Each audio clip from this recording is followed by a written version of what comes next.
Anybody?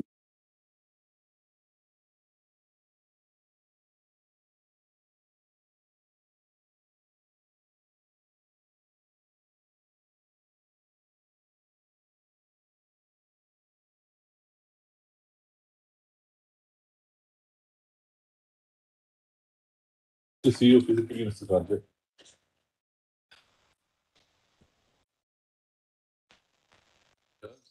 Lordship's last direction. Yes. The drawing compilation which has and with IA from our side, I had to do a lot of personal scanning of the document. We had to go through the Government of India scrutiny of the document and given to us by the interveners and it's taken a little time for doing all that. But nevertheless, they've been placed on record. There's an IA taking Lordship's to condone the delay in filing this document. That's fine. The only thing attorney will be, please keep in mind the security petition. At some point, your lordship will hear us because we are objecting to these documents and we're coming on that. No, these are fresh documents because of. Yes, they are documents which are not part of the record of the court. They are documents which are not part of the security petitions. Wholesale new documents have been filed which we have seen before. There are two sets of documents. One, soon after the filing. There is a Freudian slip. It says compilation filed by interveners. Nobody. There are documents which are compiled. Kindly wait. Please wait.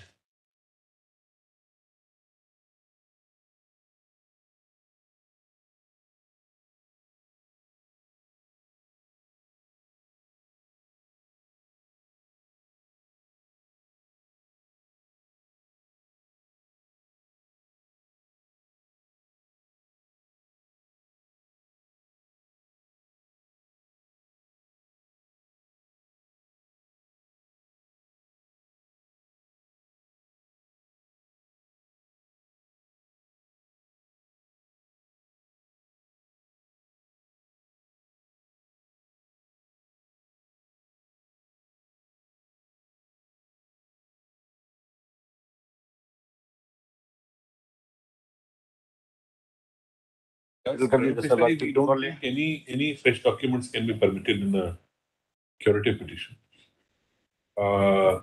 If there is some data which is emerged or something which is emerged, we may or may not be inclined to do it. But it can't be a rehearing of the. No, not like that. Not like that. The classification of document, like whatever was within the custody of the Union of India, Welfare Commissioner. So they're all part of the record over a period of time. But in order to collect supporting documents, like how did they adjudicate? No, attorney doesn't understand. The settlement has arrived at a particular stage of time. Can we say that 10 years hence or 20 years hence or 30 years hence open the settlement? I would be in a position on the basis of some fresh documents. No certainty to law. Not like that. It's not. It won't be like that. Because if the settlement, there are two judgments. Let's put it like broadly, a settlement judgment and a review judgment. Yes. So in both these set of judgments, the court has expressed concern that it will be always possible for the court to have a second look at the matter because emerging facts will throw light on whether the court need to reopen this matter. And those facts have certainly emerged. And then therefore that's a primary consideration. So I'll be able to take your lordships through those documents. What is the height of how? Did the government file a review at any stage of time? No, I'll be able to answer all that. Whether the government filed a review or not would be a secondary question. We are looking at a very, very, very exceptional case. So this is a matter of fact whether it's review is filed or not. I understand. There is no perspective to it. I wait to explain all those things. So as I understand, I'm just confirming the fact. As I understand, no review filed, curative filed after 19 years. Is these two facts correct or not?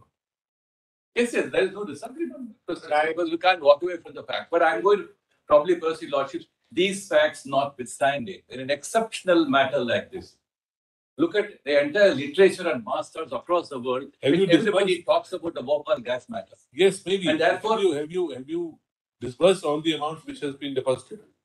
Yes, I'll give a complete detail on all that. How, what happened, what expenditure happened. I'll give a complete detail. The We've money got which connected. has been deposited over these as a part of the settlement, does it fully stand disbursed or not? Fact. All that is available, we have placed it on record. We fully dispersed. Beyond that disbursement, the government of India had taken a stand to make an additional escalation payment for all that has happened. I placed on record details of expenditure. Also, is the funds all utilized now? Or Yes. There is a complete set of information available.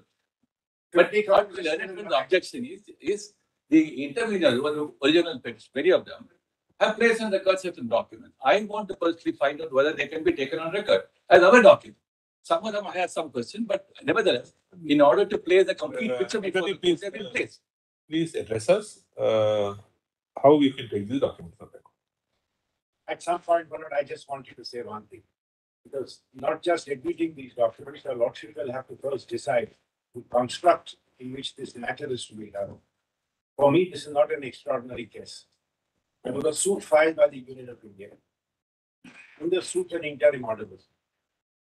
That interim order came in appeal to your Lordship's court, in which the Union of India and my client, UCC, settled.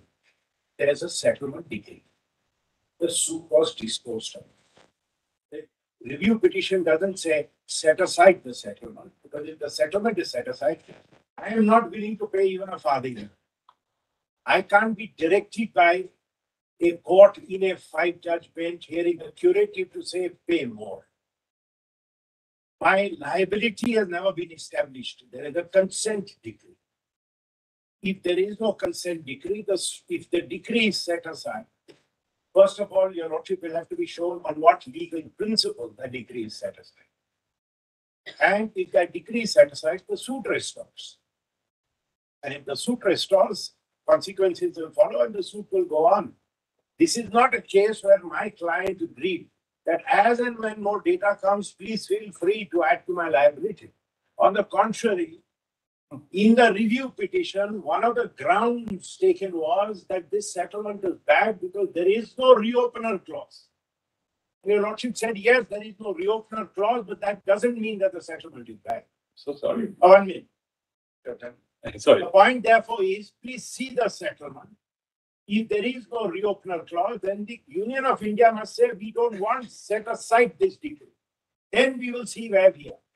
And if that can't be done, all these documents to show that the Union of India should never have settled for so much is not something which your Lordships at this stage should be troubled with, unless I don't know what case do I have to answer.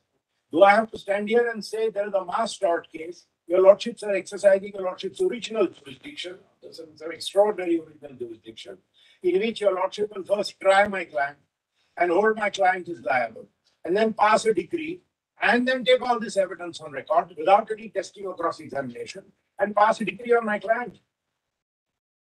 So, it can't be like a public forum debate saying here is all this data faced by all these NGOs, and now I can show you so many more people died, there were so many more injuries. Government of India got it horribly wrong in estimating the figures. Government should never have settled.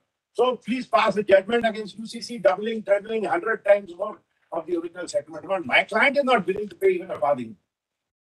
We are saying this is what he settled. If you don't want the settlement, set aside the settlement. Let the law take its course. That is going to be our submission. So, and that is bearing on what documents you should look at. I'll try to address all these questions. I don't know whether your willingness to pay or not is not the final word on the subject. No, if you walk away with a corporate... Attorney, what he says is that if in a settlement he is paid X amount, correct? Can you say, normally these are extraordinary circumstances, but normally if somebody would try to walk out of a settlement, you say the benefit of the settlement must come back. Yes. Then you talk about it. So therefore, I would probably go along the direction that we are not asking for a settlement to be annulled at no point of time, even though arguments were advanced during the review and earlier and some later applications filed. Please have a close look at the settlement. Did it bring about a just conclusion to the whole issue? Settlement in that context, my submission. The settlement is by two parties. Yeah. In that sense, the court doesn't step into it and say, Why did you settle? And one of the parties is Union of India. It's not a weak party that somebody can say, oh, there is an oppression and there's a weak party who is settled. I quite take that, but Therefore, look what at has been troubling, and we've been trying to discuss with Sir, I- what is I- the scope of this kind of a curative petition? And after this period of time, in view of conduct, maybe you are right that this was, in your perception now, not the best of the settlements. You should have got more for this settlement. People should have got more for it. Can we reopen it? No, I would be probably endeavoring to do that in the sense that we're not asking for annulling the settlement. But there are always situations when courts have amended a settlement, added to a settlement, if the justice of the cause demands that. I'm going to proceed on those lines. We're not asking for a settlement being annulled. And if I'm able to persuade your lordships on those lines. It's not an issue of division of property that somebody will get a little more or less. That's not. It's a claim, tortious claim. Yeah, that's In a true. tortious claim, both parties settle. Having settled, is it open for one of the parties, that also Union of India, to say, look, I did settle, but I think I should have settled for more, or more should have been forthcoming. On that, whether other NGOs can write piggyback on that concept of a curative petition. But I'm able to link all those dots. That's what I'm sorry, I I only brought up. I'm only trying to understand. I know. put a perspective in place as to, for us also to appreciate what is the contours of submissions. Very true. There are some unexplored dimensions of law in this case. Probably, I took a lot to go along with this proposition. We'll be probably looking at a way of looking at it entirely different from how it's been looked at earlier. But Malad, And, I assume the attorney would then give us something in writing of these unexplored dimensions, because his curative petition doesn't tell us what dimension. It indicates. I take it he's not going to then go beyond anything said in his curative. How can they go beyond curative? But Malad, I'm sorry, everything which has been filed before your lordship is unrelated to the curative. But then we permitted all that? No, we flagged it in the I'm beginning. so sorry, I raised this point at this point. Yeah. Like, till we know what is the No. construct of this See, case. when he, honestly, when there's no problem with it, he had arranged a compilation of record in such a manner that it would facilitate in our hearing the curative. Malad, I'm sorry, your lordship's order was. Absolutely. Your lordship's order was NGO's documents are not to be taken on record. Union and Union Carbide, Union of India and Union Carbide, the two contesting parties, will give a joint compilation. Joint compilation is always of what is on record. Exactly. In a curative level, you We can't. tried, we tried sitting with them, but we were not entertained. Their application. Just say that. I had your instructing counsel sitting with me. I cleared those documents. I looked into them. They then had meetings, obviously, I'm reading from their application for condemnation. They had meetings with the interveners. And a number of interveners' documents, which are part of the interim applications of the interveners, which are not on record, are now put before you. And they have. So the first question is, are we or can we look into what is not part of the record already? I'm absolutely clear what our intent was when we said compilation. Our intent was record becomes very in these things becomes very haphazard. Waste of time. Number two, and also more so because the curative, very limited scope. We are not required to look into 11 volumes. Therefore, take out of the 11 volumes what you feel is relevant for curative. That is I have done an analysis of the indices of these volumes. Let me have the benefit of the doubt. Of course. And if and may put it like this.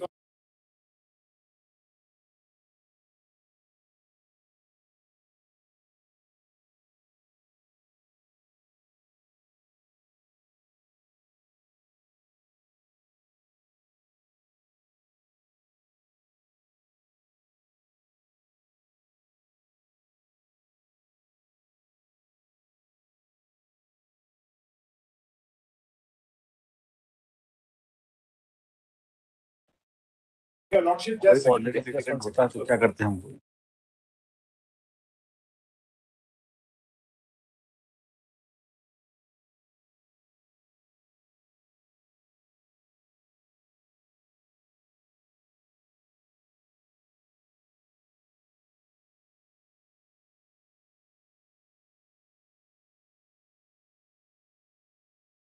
attorney for you. So,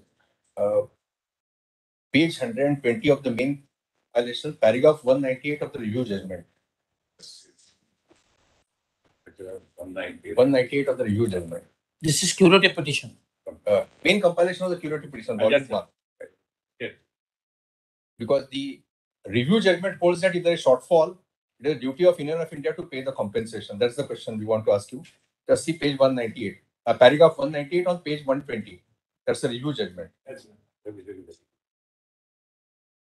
kindly just read it aloud so that.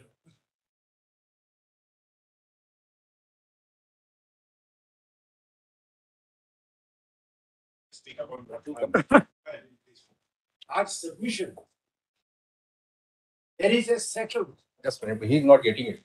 Please see volume 1. Volume 1. Volume 1, page 120. 1991 4. 3rd October 91 judgment It's a para 198 of the second judgment which you left. and SEC reference page 682. I just come. The paragraph beginning. After a after careful careful thought. thought. Yes. Yeah. It appears to us that while it may not be wise or proper to deprive the victims of the benefit of settlement, it is however necessary to ensure that the perhaps unlikely event of the settlement fund being found inadequate to be the compensation determined in respect of all the present claimants. Those persons who have their claims determined after the fund is exhausted or not left to fend for themselves. But such a contingency may not arise having regard to the size of the settlement fund. That is, however, a hypothetical situation. If it should arise, the reasonable way to protect the interests of the victims is to hold the Union of India, the welfare state, and the circumstance in which the settlement was made should not be found wanting in making good the deficiency, if any, be hold and declare accordingly. Only. So We what have is some what? question So about that. there are two aspects to it. One aspect is that therefore I asked the first question, which arose from the statement if the fund is exhausted. Now, it does appear from the last time, my recollection is of the last state's hearing, where it was pointed out by the council that there are still funds lying deposited by Union Carbide which are undisbursed. They say 50 crore, you will be able to answer what is the amount. Therefore, when the funds are lying with you, it's not a question where funds are exhausted. One. Even 25 years down the line. There are some parallel writ petition I'll filed. read it slightly different, if you got I let me put it in answer Right. in your way. Yeah. This is one. aspect. I try to look at Yeah. both, varied points of it. I mean, it's not as if. This is one. Secondly, what my brother rightly points out is that were the funds to fall short also. You are the one in Union of India, you have to make it up. There are in the curative petition and in the documents which are filed in support thereof, the argument is that there are 3 claims by Union of India, which is set out in the curative petition. So under each of the heading, we find that the amount which has been made over to us under the settlement fund is inadequate. Number 1. Number 2, the figures on the number of deaths and the categories of injuries, permanent, temporary, etc. The figures have gone much beyond what the review court found at that point of time. That's why they say present claimants. If the figure of deaths was 3,000, How come amounts are still lying and it's undisbursed? more than 5,000. How are 50 crores, if at all, lying undisbursed, which means people are not getting the money? No. Are you responsible for the money not going to the people? I see that. That's why I tried to look at the angle. What was the total corpus of money available from the settlement fund and how it has been expended? That's one aspect of the matter. But at the point of time when the review judgment came to a conclusion that the present claimants and the fund is adequate to meet the claim demands of the present claimant, we were really able to show that it is not so. The number of claimants as determined by the welfare commissioner has gone beyond what the review judgment had in mind. Therefore, that's a basis for your lordship being asked in the curative petition to go beyond the review judgment. I think to the find out correct thing would be, let us see your curative petition first. What But was the I just want you to make one little. Because these are all figures. Please address us why And how, according to you, not having filed a review or curative is. And my lord, please, I have one more submission to your make, lordship, which I- you're not taking these on record, their compilation. We have not as yet taken into. No, I would probably suggest whatever objection. We have neither said Let me yes look nor into said it. no at the moment. Because these are just exchange. I try to look in, find out. I'm told many of the documents which objections are being raised have been played by the interveners earlier than pointed out, soon after the curative petition was We filed. can't. They were petitioners and they intervened in the curative petition. May have. Therefore, Today's question is your curative petition. it's my We curative can't petition, let, and but- your curative petition is not, is it or is it not? I Not would preceded by a review. There are many, attorney, all we are pointing out is, uh, there are many hurdles in your way. You may be able to cross it. We don't have any. so there are, see, Just to finish this point. in both in the settlement judgment and in the review judgment, and in some of the interlocutory applications filed over a period of time. And just look at these cases when the act was put to challenge. A post-decisional opportunity to the claimants, I think, is desirable, has been emphasized in more than one place. Therefore, if the act has to some extent considerably removed the claimant's voice being heard in the most requisite way, and if that's how it should be done, and if the review judgment, according to my reading of the review judgment, it has left open a considerable avenue and a window for a court to relook at the settlement corpus.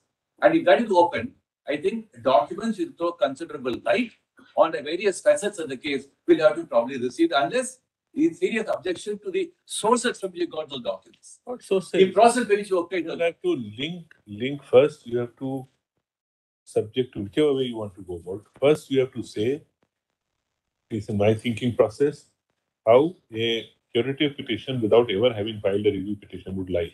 One. Number two, what is the scope of this curative petition? Then we'll come to whether any further document can be taken.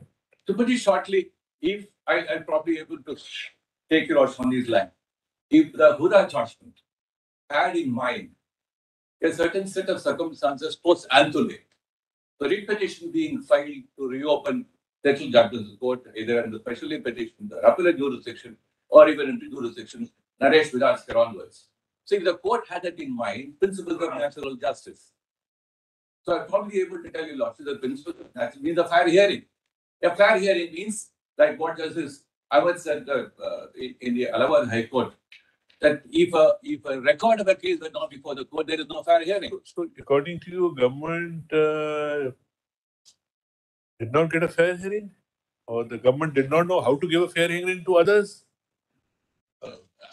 I'm only brought in the Curative is a very, very yes. This is a door or a window which has been No, opened, maybe. but it is every year closed for 200 cases. Hardly anything comes out of it, because there must be some very, very rare and compelling circumstances. I'm in complete agreement with under that. which But it has to be in a exercised. case of this nature, which defies several logics of the due process of law, and where therefore the court will admit certain rules, certain processes. But you are be part of the arguing on a Buddha basis. You are arguing on a basis you don't want to open the settlement. Because you are in a you have many slippery areas. If you say that they open the settlement, that will create its own complications. I've also looked at those other instances, for instance, US litigation, the asbestos litigation, etc., where the courts have always left like the reopening clause. I mean, in some settlement, there is a reopening clause. That does not mean if the reopening clause is there- not there, Is there the ends of reopening justice clause? will close that. No, here the clause is, well, if a situation arises to increase the claim, you do it. That's what. I take a lot to some of the observations in the review judgment Mhm. and say that yes, there was a Yes, concern, On an the underlying concern. on the settlement, para 199 119. and 200 of the same judgment. No, I would probably, these are just broad Broad reflections. Kindly just read 199 also in the sequence. Probably, I'll read that. Next paragraph. I'll read that. It is relevant here. The Union of India quite fairly. All these fact settlement powers sought to assail its validity on certain legal issues.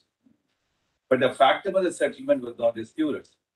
Indeed, Union of India did not initiate any substantive proceedings of its own to assail the agreement of the consensual relevance constituting the substratum of the order of the court. The legal contention as to the validity of settlement is permitted to be raised in as much as that an order made on consent would be at no higher footing and could be assailed on the grounds that an agreement could be. And, but that I stated earlier, the factum of the consensual nature of the transaction and the existence of the fact was not disputed. Those legal conditions, as to the validity, have now failed. The result is that the agreement subsists. I've seen that. But I would probably be able to urge your lordship that if in other parts of the judgment the court has expressed its concern, if there was a need to look at on the basis of emergent facts, which emergent facts are beyond dispute, if you put it like that, then this will not come in my way, neither in the way of the Union of India, nor in the way of the petitioner who have legitimate claims to demand the settlement to be amended. We're not asking the settlement. The court will find, yes, the number of figures have shifted to amend the settlement. It doesn't depend, your volition. It doesn't depend on anything you want to do. Look at the way the whole transaction happened in 1991 is the review judgment. Your corporate games people always play, restructuring the internal structures. So today, the United Nations has laid on certain guidelines on how human rights concerned. It is certainly a factor to be taken into account for looking at global commerce and global trade, multinational enterprises.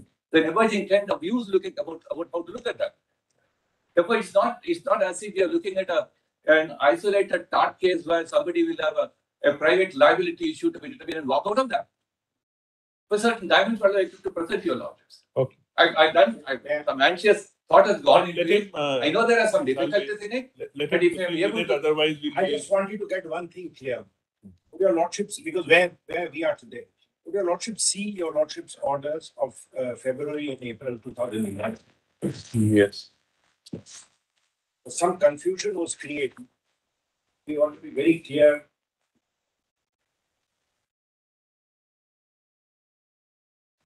Which order are you speaking to? If your lordship is pleased to turn to the first order of February 2011. February 2000?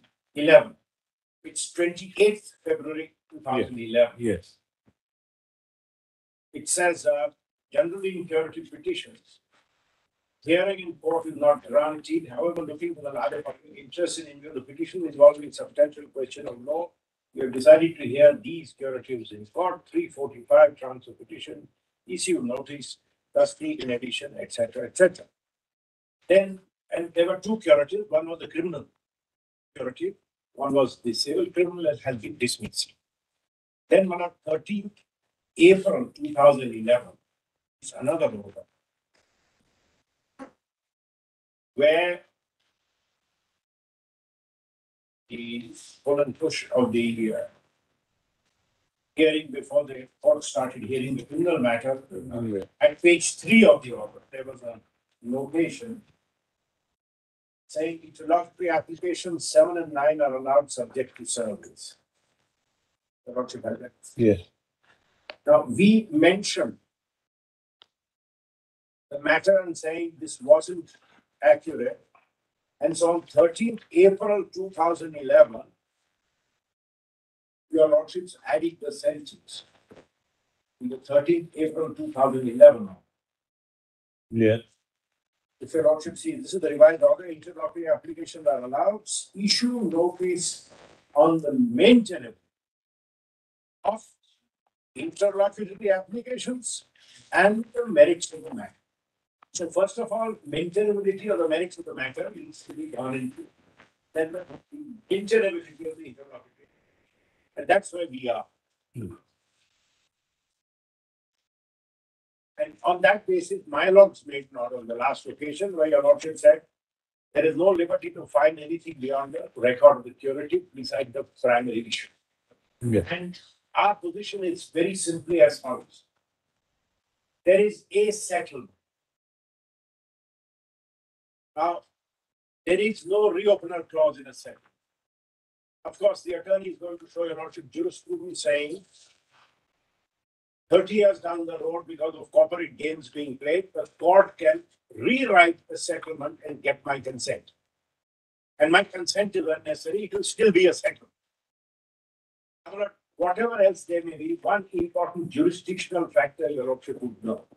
And I just want to place it because we put this on attitude. Not only was curative jurisdiction unknown when all this started, that nothing much may turn on. The Union of India filed a suit in New York.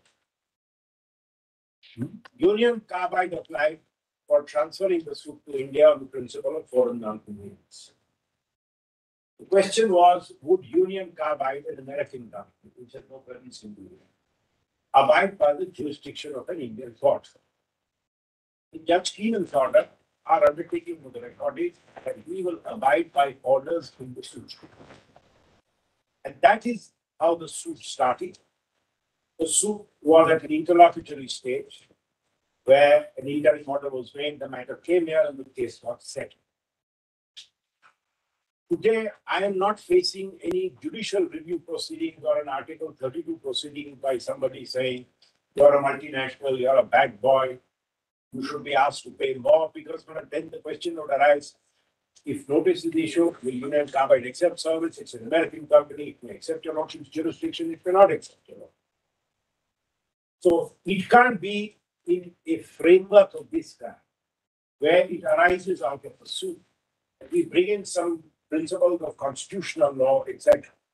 Our position is, and I'm just stating it, and then of course the attorney will assist you. Our position is as follows. There is a settlement between the parties. Now, one party is telling the lordships, I was hopelessly ill-informed in arriving at the settlement. That's at the highest court case. And there were elements in the settlement. Relief and rehabilitation was expressly excluded from the settlement. They are now asking for relief and rehabilitation, and it should have been part of this. We are saying we have not agreeing to revising any settlement. I'm not saying whether my permission is required or not. I'm saying I'm not agreeing. Now the question is, what in this curative petition would your lordships be doing? The point which your lordship will have to budget first. Are your lordships exercising some extraordinary jurisdiction in which your lordship will say the settlement shall not read this way, but the settlement will read differently, and you are deemed to have consented? Or your lordship will say, we don't need your consent. We are now passing a decree in the suit without there being a trial, some principle. And I don't know what principle that is, because in the curative petition, it only states this is the settlement, these are the figures, this is the amount, therefore. What legal principle it sits on is not clear. We ran this point in the counter in pages and pages and pages of the counter. And a rejoinder is filed by the Union of India. And I just want to show that, and I'm done, then we're not the attorney. Because I am saying, I don't know. What is the case I'm facing? When I ran this point in the counter, and I won't waste your lordship's time reading it, your lordship will take it in pith and substance. This is the defense we raise, saying this is the consensual arrangement. You can't unilaterally say. There is a rejoinder filed by the Union of India. I don't know where it is. Where it is. What does it say, Mr. Salve? Yes, I'll read out 2 or 3 paragraphs. It says, the petitioner has not given any appropriate reply except taking technical objection. Technicality should not defeat the dispensation of justice. Settlement was done in special circumstances of excellence and nicety. The legal principles were overshadowed. Explained by their lordships in so and so. In the same judgment, their lordships made so and so observation. It is submitted, claims fall in 3 heads. Justification has been explained. Settlement proceeded on certain assumptions. Those assumptions turned out to be incorrect. And the debts which are finally adjudicated turned out to be so and so. The justness of the settlement was based on the assumption of truth by this court. It is submitted, basic assumption being incorrect. The settled amount requires to be suitably enhanced. So it doesn't tell me on what legal principle the government of India is saying that this settlement amount has to be enhanced. When in my counter I say a court cannot. This is a settlement of a suit. There's a suit on the original side and the court of civil procedure. So the attorney will explain how. I'm only saying today, I don't know what case I have to answer. In a suit, If he has something in writing, I need to take instructions. let us see. Let him begin. Yes. When I only want you to suit to be in a suit to be tried, where it is settled beforehand on certain terms. Yes. On what principles that settlement can be opened, keeping in mind the 2 judgments. We have to keep in. I'm sorry, but I go one step further. Let me assume my learned friend can persuade your lordship that the settlement is wrongly entered. Let me assume. Then the settlement has to go. We've taken note of that fact. And have they made But up? that's not his argument. See, therefore I put That's it my that problem. his argument is, I'm court can decide asking, the settlement. I'm not asking for reopening of the settlement, but I will show jurisprudence to say that even where such a claim is settled, without opening the settlement, the opposite party can be burdened with some additional amount. And that jurisprudence, I have, I'm purely on the procedure of today. I don't know what that jurisprudence is. I wish it was in a note, a submission, a writing. You will so that have that the, transparency. as we will have, you will have the benefit of hearing the attorney how he brings our. Right. That's my thing. I would have definitely done that, but what took me a little time was to scan the mass of documents to find out how do we really navigate in a case like this. And in order to pursue a lordship, to simply say, look, at the curative petition has placed certain facts. Let me confine myself at a threshold to those facts. If those facts were good enough to pursue this court to issue a notice to the curative petition for a further consideration. And on a further consideration, those facts, if this court were to reach an immediate conclusion, yes, we will get into the merits of the matter as far as the finality of the settlement is concerned. And if those facts are good enough and persuasive enough to have, or to repeat what I said, to have the settlement amended as far as the quantum is concerned. Because the question of settlement, its need, relevance, and expedition, etc., have been gone through both the judgments, having regard to the enormity of the tragedy in this case. And therefore, notwithstanding that, when claimants had a reason to tell the court repeatedly that this case does not admit of those usual principles of a civil procedure court or even settled principles of tort, look into the court, you need to draw a different kind of a map altogether. Repeated attempts are being made. So in that context, if the minimal facts which have been placed in the curative petition were good enough to request the court to go further into the matter, then I would have done my job. So if there are objections to the document placed on the record, I'll certainly look into some of them. But I want to say that the interveners, you have kindly come to the order, last order only the document compilation, the 11th of October 2022. Yes. Both the interveners are originally petitioners in many of these proceedings. Maybe. And they've been implemented as petitioners. I read Your Lordship's directions are in the conspectus of the aforesaid. We issue the following directions. The government would represent the claim of the persons who suffer, and thus a joint comparison be required to be prepared with the office of the Attorney General and the respondent, which would be a comparison alone to be repercussed in the proceedings. Insofar as the applications associations are concerned, we do not give any liberty to file any pleadings, but at the relevant stage, we will see to what extent assistance will be given by the council. We do not foreclose their rights to be heard by us at our discretion. Then, in conclusion, at the request of the Attorney General, some documents are permitted to be placed on record, limited to updating the position at ground level. There are two classes of documents which I received. One is the document to the process of the Welfare Commissioner, which updates and, in fact, confirms what has been stated in the curative petition. In the second set of documents, which throw light on what happened post 1991, the review judgment, in relation to the position of UCC and what happened elsewhere in US and how certain transmutations have taken place. And also in regard to the documents which are placed by the interveners and the petitioners, along as soon as the curative petitions are filed. We are part of the record before lawsuits began to hear the matter. So I took When the some of the interventions have not been At no allowed, when point the of question time. of documents filed by them being part of In the record. 2011, they were placed on record. I did not find any so far any objection raised to the placing of the document. Probably occasion did not arise. Let me look at it very broadly. Let me, because we are in a case where many of these issues will be contentious. But no, regardless of the contention, for very good reason, let me say. If the court were to say, yes, let us look at the substance of the matter. If any of these documents will throw considerable light on which way the court will proceed to hear this matter, I would only urge your doctors to let the document placed on record regardless of any objections. And objections can be, how did they get these documents?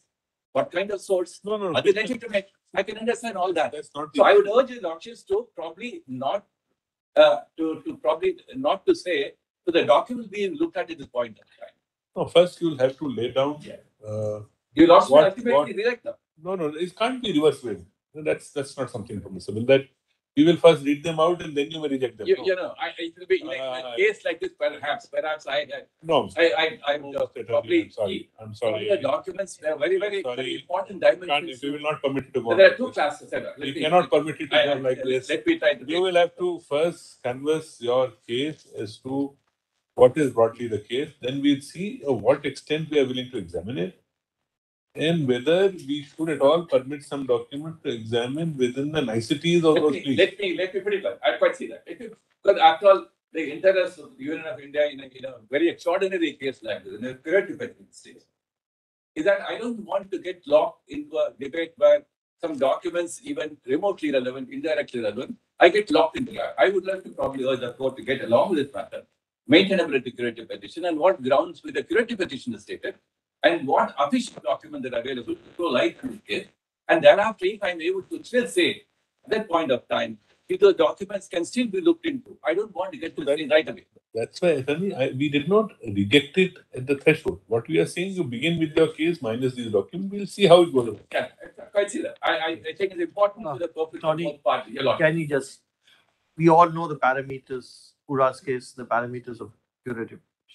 Can you crystallize what are your arguments? What are the grounds on which you are raising this? Exactly what is the ground 1, 2, 3, 4? Right. And one, the documents which were already on record. Right. The documents which were not on record. There will be obviously data, etc. There may be huge dispute as to the figures itself. Because what has been collected, not collected, causation, cause of death, etc. is very complicated. It's not so simple. Even medical science causation is not so simple. And we are not. And if we open up that, it will No, be firstly a full-fledged trial. I don't We are think. not analyzing trying a We suit. can't. We I are don't not trying. think I'm going. No, I'm saying we are not trying an original suit, which must be understood. No, I don't. In a suit filed before the trial court, a settlement has arrived at here. Therefore, we are saying how, in what manner do you seek to open that settlement, and whether by saying that we are not opening the settlement but adding to the settlement, can it take place? Because you're not opening the settlement. So can you add to the settlement one way or the other? Let's put the reverse way. Suppose some facts would have arisen, which would have shown that actually the scenario was less horrific than it was made out to be. Okay. Could the other side have come and said, look, this is an excess amount I've paid. I want some money back. Could we have permitted that? I would. से documents में हम जाएंगे See, शुरू तो करें setting out the contours of it.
Yeah.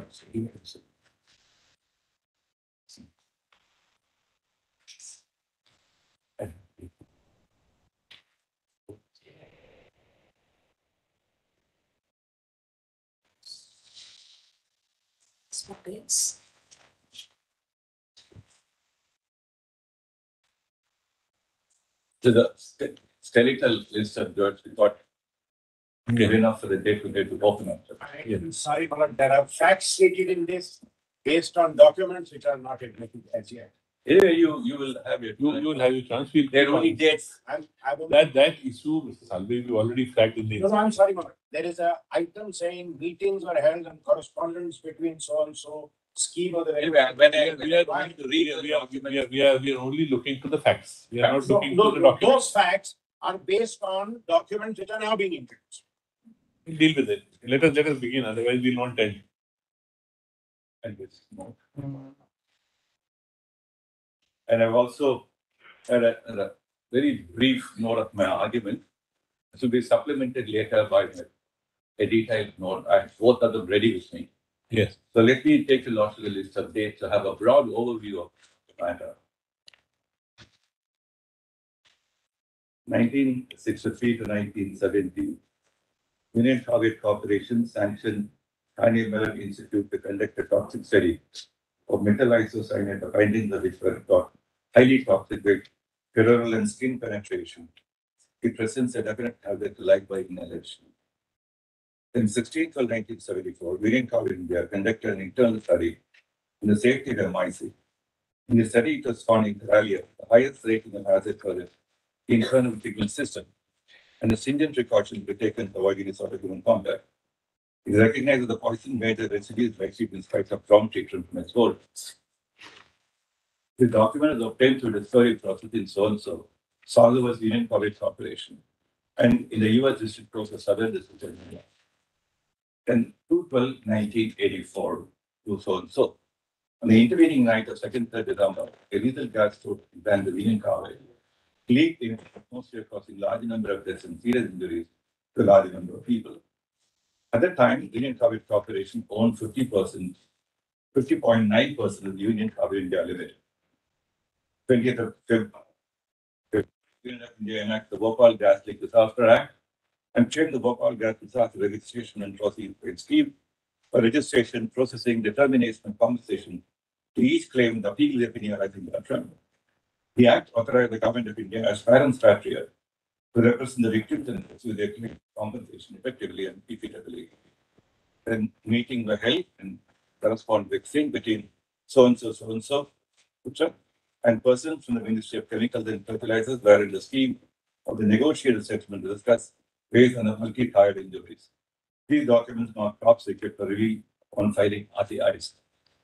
Then 8th of April, Union of India instituted action on behalf of the victims against UCC in United States District Court, Southern District of New York, for award of compensation for the damage caused by the disaster. Then 12th of May, 86, Judge Keenan, United States District Court of Southern District of New York, dismissed the consolidated action, instituted the Union of India, and individual claims on the ground of foreign non-convenience in favor of the Indian foreign. 86, Union of India filed original civil suit in the Court of District at Bhopal against UCC, seeking compensation on US $3 billion. 13th of November, the Court of District Judge Bhopal passed an order in the original civil suit directing UCC to make an unencumbered assets of a fair market value of $3 million to meet the decree passed by the court. And 17th of December, the Court of District Judge Bhopal as an interim order directing UCC to deposit rupees 350 crores for payment of substantial interim compensation and welfare measures for gas victims. Then 4th of April 1987, the Madhya Pradesh High Court at Jabalpur passed an order in civil revision by filed by UCC against the order dated 17th of December, whereby the quantum of interim compensation paid by UCC reduced to Just 1 second. 240 crores. Some date may be wrong, I think. This first order of District Judge Bhopal is 17 December. That's right. Then you are saying But Madhya interim Pradesh High Court at Jabalpur passed an order in civil revision against order of 17 December On 4th April, it can't be. Must be 88. 88, I will 88. That is 88? Is it 1988? It's 1988. It's not, that's a point. 80. 88, okay. Then 88 special petitions are filed by both Union of India as well as UCC, so on. Then 14th of today, Supreme Court in civil appeal for the settlement order directing UCC to pay a sum of rupees US for 70 million to Union of India has full settlement of the claimant rights and liability that has been of MIC gas leak is for the settlement order. Then UCC is also deposited sum on the Union of India. Then Reserve Bank of India issued a letter indicating the procedure for the operations to account where the US dollars were converted to Indian rupees only when the same was required for disbursement. But that the loss in account in exchange rate difference was borne by the Union of India. Then 14th of May 1989, Supreme Court in Civil Appeal number 7, SLP number 7, passed an order enumerating the reason and the basis that persevered the court to cause a settlement order for US for 70 million. The court considered the following estimates while arriving at the settlement amount. Let us look at the number of debt. Debt, the assumed case of 3,000, amount allocated 70 crores, range of compensation to be paid is 1 lakh to 3 lakhs.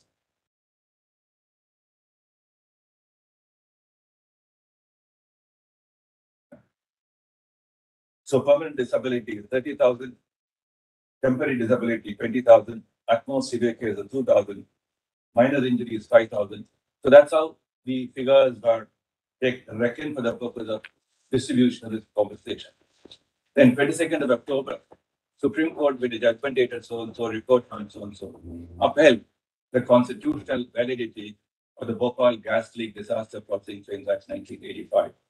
1990, Union of India approved a 5-year action plan of the state government of Madhya Pradesh with a capital outlay of rupees 163.10 crores for the medical, economic, social, and environmental rehabilitation of the Bhopal gas victims. The outlay was subsequently revised upwards to rupees 258 crores.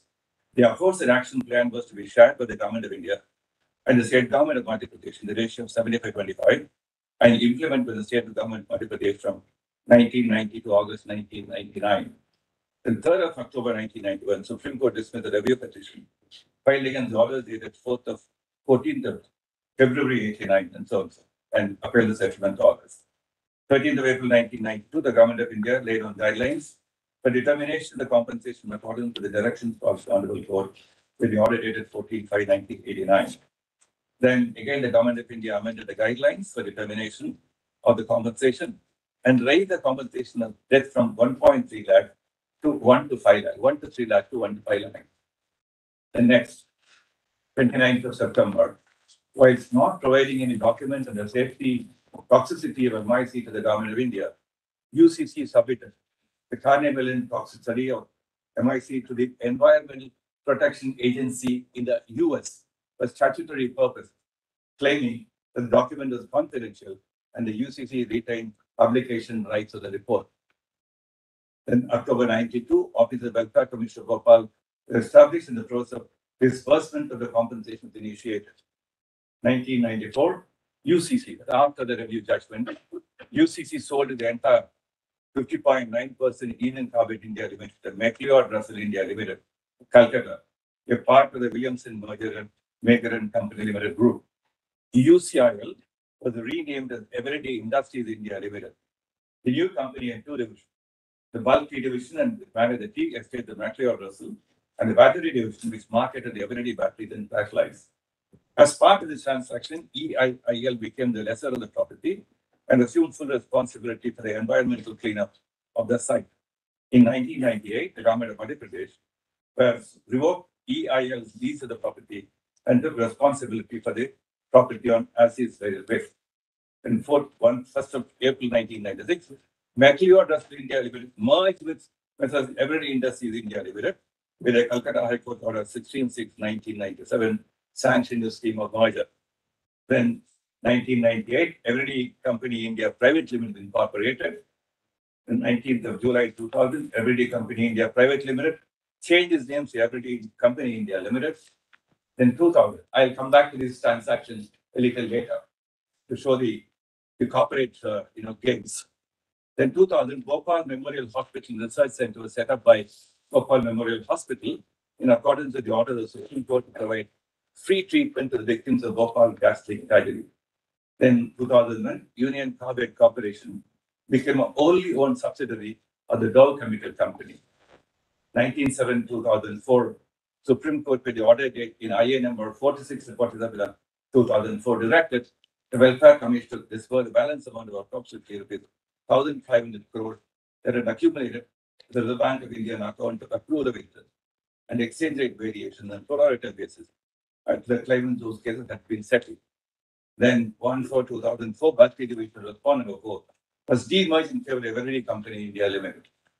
Then 14/2005, Everyday Company India Limited changed its name to MacLeod Russell India Limited under a fresh certificate of incorporation. 4th of February, May 2007, Supreme Court dismissed IA number so and so in civil appeals number so that were filed to re-examine the inadequacy of Bhopal gas settlement. June 2008, 40 metric tons of limestone was disposed of in the treatment, storage and disposal facility at the Pithampur near Indore. In 7/6/2010, the trial court at Bhopal, with a judgment in order, convicted the accused persons in section 304A Indian Penal Code and recorded categorical findings against the accused person. However, a mild sentence was imposed on the accused person. In 2010, Union of India undertook a comprehensive review of all the issues pertaining to the Bhopal gas leak tragedy. Accordingly, the central government, the state government of Madhya Pradesh, approved a sanction of fees 72.75 crore to be shared in the ratio of 75-25 by implementing the new action plan 2010 for various rehabilitation measures to be taken for Bhopal gas victims. Central government allowed an amount of rupees 740.28 crores to be disbursed as a gratia to Bhopal gas victims under the categories of death, permanent disability, injury of utmost severity, and temporary disability cases. Two additional categories of cancer and total renal failure cases were also added for ex gratia payment in view of the increasing number of such cases. Compensation was follows: death 10 lakhs, permanent disability 5 lakhs, cancer cases 2 lakhs, total renal failure 2 lakhs, temporary disability 1 lakh, less already received. In 2010, Government of India took over the BMHRC hospital and the BMS stress was dissolved as being directed to the Supreme Court. On 11th of October 2010, Indian Council of Medical Research was established with the mandate of conducting research in the field of environment health, including the research on the health issues of Bhopal gas tragedy victims. In December, Union of India filed a present curative petition before the Supreme Court claiming enhanced compensation in the response. Supreme Court issued notice and directors seemed to be heard in the court. Then 11th of May 2011, Supreme Court dismissed the curative petition in criminal appeal number so and so, and that's a slightly different issue. Then 11th of December 2015, Dow and EI DuPont, the Northern company, merged to form Dow DuPont with equal shareholding.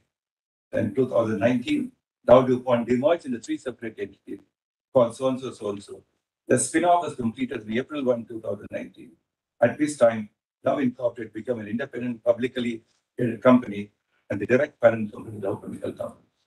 So these are broadly the set of facts which give an overview of the post-1994 two set of transactions. One, what happened to the compensation amount, how it was dispersed, and the need arose for the government of India to have a relook at the entire issue. And on the other hand, the transaction post-1991 between UCC and the series of internal corporate restructuring, including what happened in US. Both of them are connected in a manner of speaking. I'll be admitted to be able to tell you a lot why, notwithstanding all these developments regarding the corporate restructure, if at the first point of time, if UCC had told before the US courts that on grounds of forum non-convenience, the Indian courts will have a say in the matter, and the Indian courts will cover the jurisdiction. And the settlement is a part of the jurisdiction issue. You cannot, on any volitional act of yours, for any reason whatsoever, resile yourself or to be relieved from the jurisdiction as your liability. If a liability and jurisdiction coexist, then the court will be free to examine further. As suppose 1991, on the basis of the liberty given by this court in the review judgment to examine the case on a research conducted by ICMR and so on and so forth, and then the process adopted by the Welfare Commissioner. That is the increasing number of deaths, the increase in the number of other categories of claims. Then where do we go further? That's a question to be answered. So let me take a lot to brief notes and try to flag how probably that is the way of looking at it.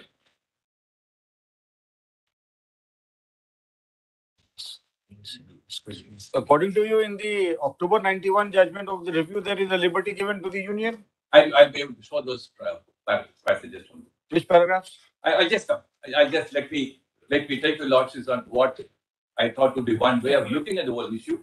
I know there are certain gray areas where the court may be called upon to fill those gray areas and gaps because we have absolutely no precedent where a mass tort litigation. I also place on record some compilation, but the US Mass Tort Group has considered a whole lot of settlements in the US courts and asbestos cases.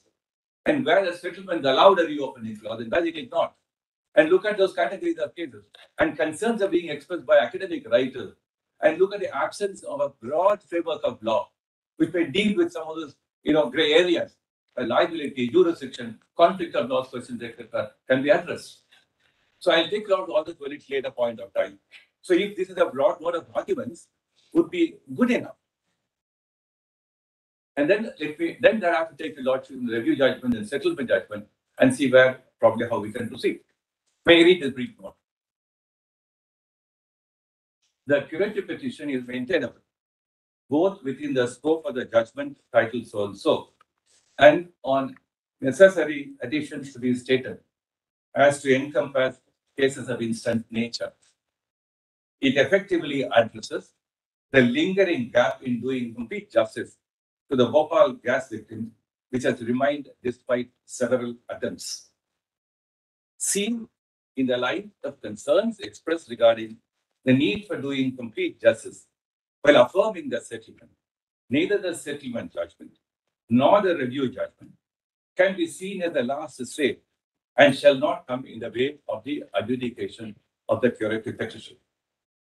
The intervening events in development between the review judgment and the filing of the curative petition and subsequent thereto are relevant factors persuasive enough for the Honorable Court to engage in the adjudication of the curative process for doing complete justice.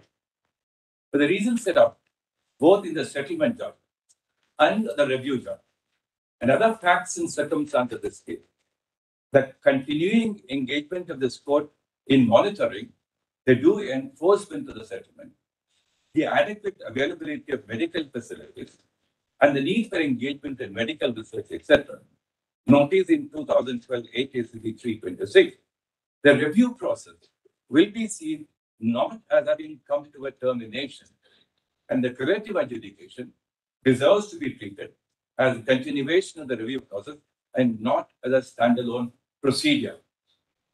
This Honorable Court has always endorsed the importance of reviewing his own judgments in the public good. Post the judgment titled so and so, in addition to the grounds of public good and justice, the Hura curative doctrine has added an important chapter on post-review adjudication. On a reading of all the principles that can be gathered from the judgments of the Honorable Court, it can be stated that the curative petition will be considered as the most appropriate source of doing complete justice. UCC is in breach of its twin obligation, namely the obligation to observe its duty of care and the obligation to do rectificatory justice by payment of relevant compensation. As long as the relevant and adequate compensation is not finally determined and paid, the obligation to make good the compensation will be treated as an undischarged obligation. For the purpose of securing due discharge of the obligation, the principles of restitution, tracing, and disgorgement of benefit and any other equitable principle of justice can be suitably fashioned and applied having regard to the special and unique features of this case. By reason of application of the principle, the respondents howsoever connected, should be held liable. The conventional approach of looking at connected corporate entities as distinct legal entities, either for determination of liability or exclusion thereof, will be singularly unjust and in infringement of the gas affected persons' right to life under Article 21 of the Constitution and their right of access to justice. The Bhopal Gas Disaster Act 1985 is deserves to be construed as a state intervention in the safeguarding of Article 21 rights of the victim must be read as expansively as possible to be in promotion of the rights of the gas affected people. The principle of power coupled with a duty will be read into this law, and the Union of India can both act suo moto as well as be compelled to act in the interest of justice. See so and so, so and so. Then none of the orders of judgment of the Honorable Court reported in 2007 9 SEC and 2011 so and so can operate either as res judicata or otherwise as a bar to the effective disposal of the curative proceedings. Sufficient facts and materials have been placed on record, which warrant reconsideration on the basis of the criteria adopted for payment of compensation to different categories of gas leak victims and also the quantum of compensation. On the application of well-set principles, namely mistake or fraud for reopening a settlement and for effecting amendments thereto, the settlement in question is liable to be reviewed. The effect and impact of gas leak has manifested over a period of time. Neither the figures relating to the number of deaths nor the nature of the medical disabilities and ailments have remained static. Considerable opinions exist on the continuing nature of ailments and impacts. The instance case deserves to be treated as an extraordinary instance of continuing wrong, and in which case the settlement judgment cannot be treated as a bar, nor the intervening period between the settlement and the corrective petition can be treated as a matter of delay. The settlement has been arrived at in the course of interlocutory proceedings, though the question of liability, whether strict or absolute, has not been determined in the course of a trial. The settlement procedure virtually closed all the further proceedings. The gain on the one hand by way of expedient settlement, and the loss on the other hand by reason of absence of concluded trial determination, have to be seen as necessary factors. UCC, after having objected to the jurisdiction of the US courts, could not have taken a different stand before the Indian courts, and also canvassed the settlement has no bearing or relevance in the question of jurisdiction. It must be taken as a settlement in a manner of speaking, setting the question of jurisdiction against UCC. Consequently, it will be taken that implicit in the settlement is the acceptance of the liability for the MIC gas leak and the obligation to bear the damages by compensation. Since the settlement has to be seen only as a partial measure of compensation, affecting full measure of compensation will require UCC to continue to discharge its obligation even after the settlement judgment, regardless of any changes or alteration in respect of its status, either in connection with UCIL or any other entity happening after the review judgment. Non-discharge of the obligation to effect full measure of compensation has resulted in saving the expense. This saving measure will also be considered as a gain. These are debates in the subject of unjust enrichment and restitution deal with varied claims of restitution. In this context, the doctrine of tracing to reach at a value that has been saved has been invoked. Having regard to the arrangement that UCC have made post-settlement and avoided discharging full measure of settlement, it's subject to doctrine of tracing can be invoked with an appropriate favor for the purpose of securing discharge a full measure of compensation by UCC and all or any of its connected entities. Give me funding. What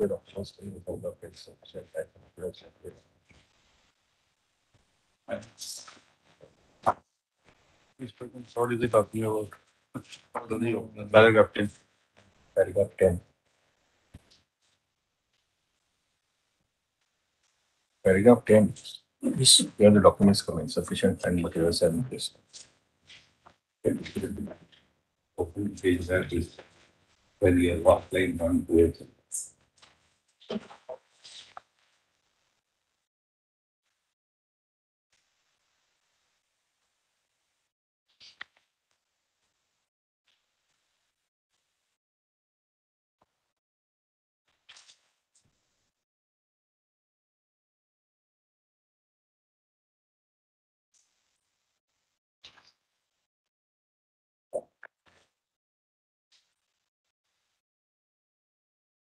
Okay.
Yes, please.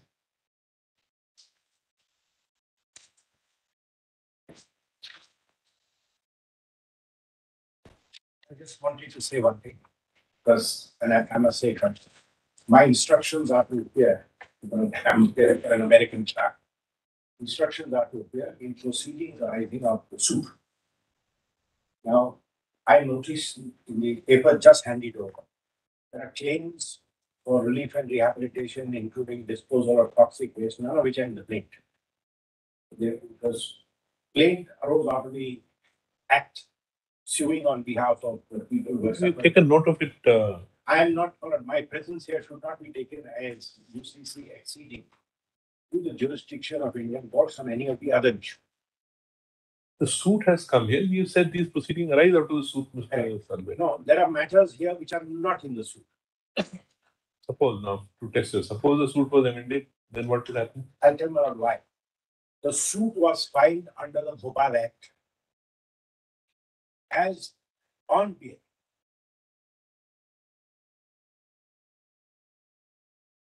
The suit was filed under the Bhopal Act, expressly stating, so the plaint is very important, that this is the death and injury claim.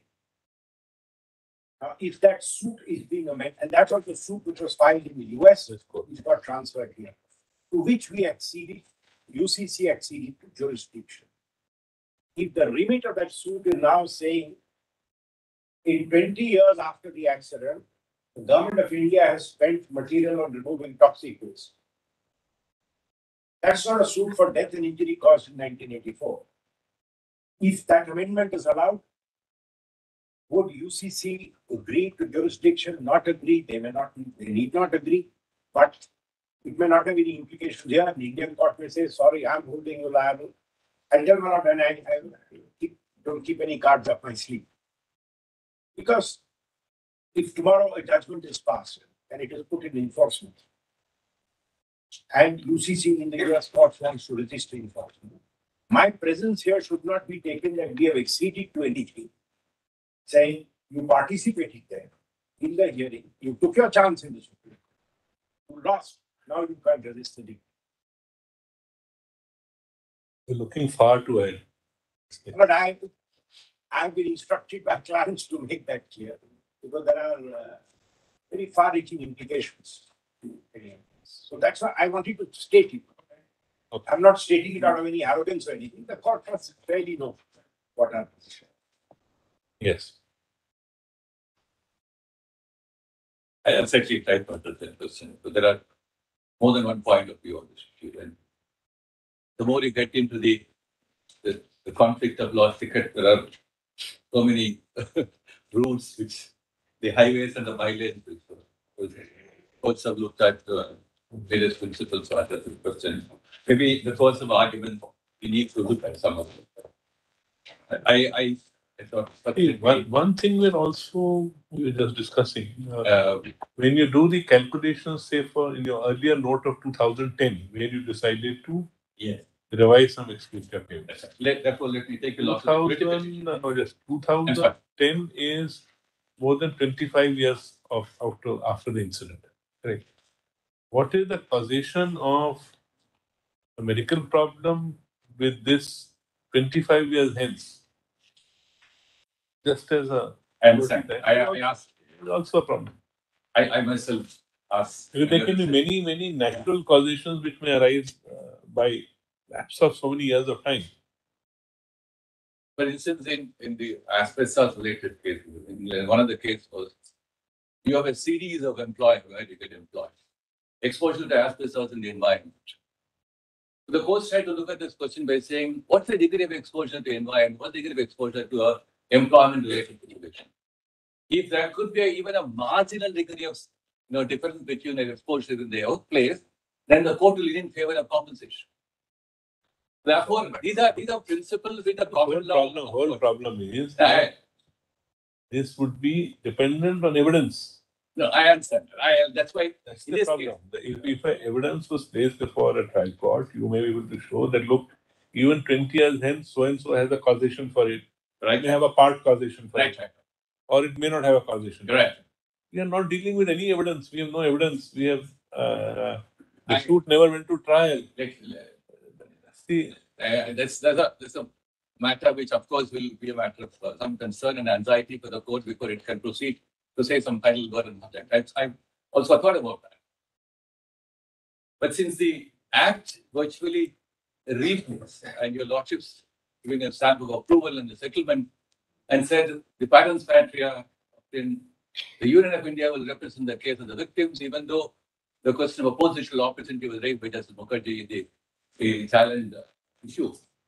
So these are dimensions virtually brought in a process of the welfare commissioner acting as a court, trying the nature of claims and the categorization of the claims. The Act therefore endorsed it. And the Act has been endorsed by this court. The process adopted as statutory framework for all practical purposes must be treated as a valid process.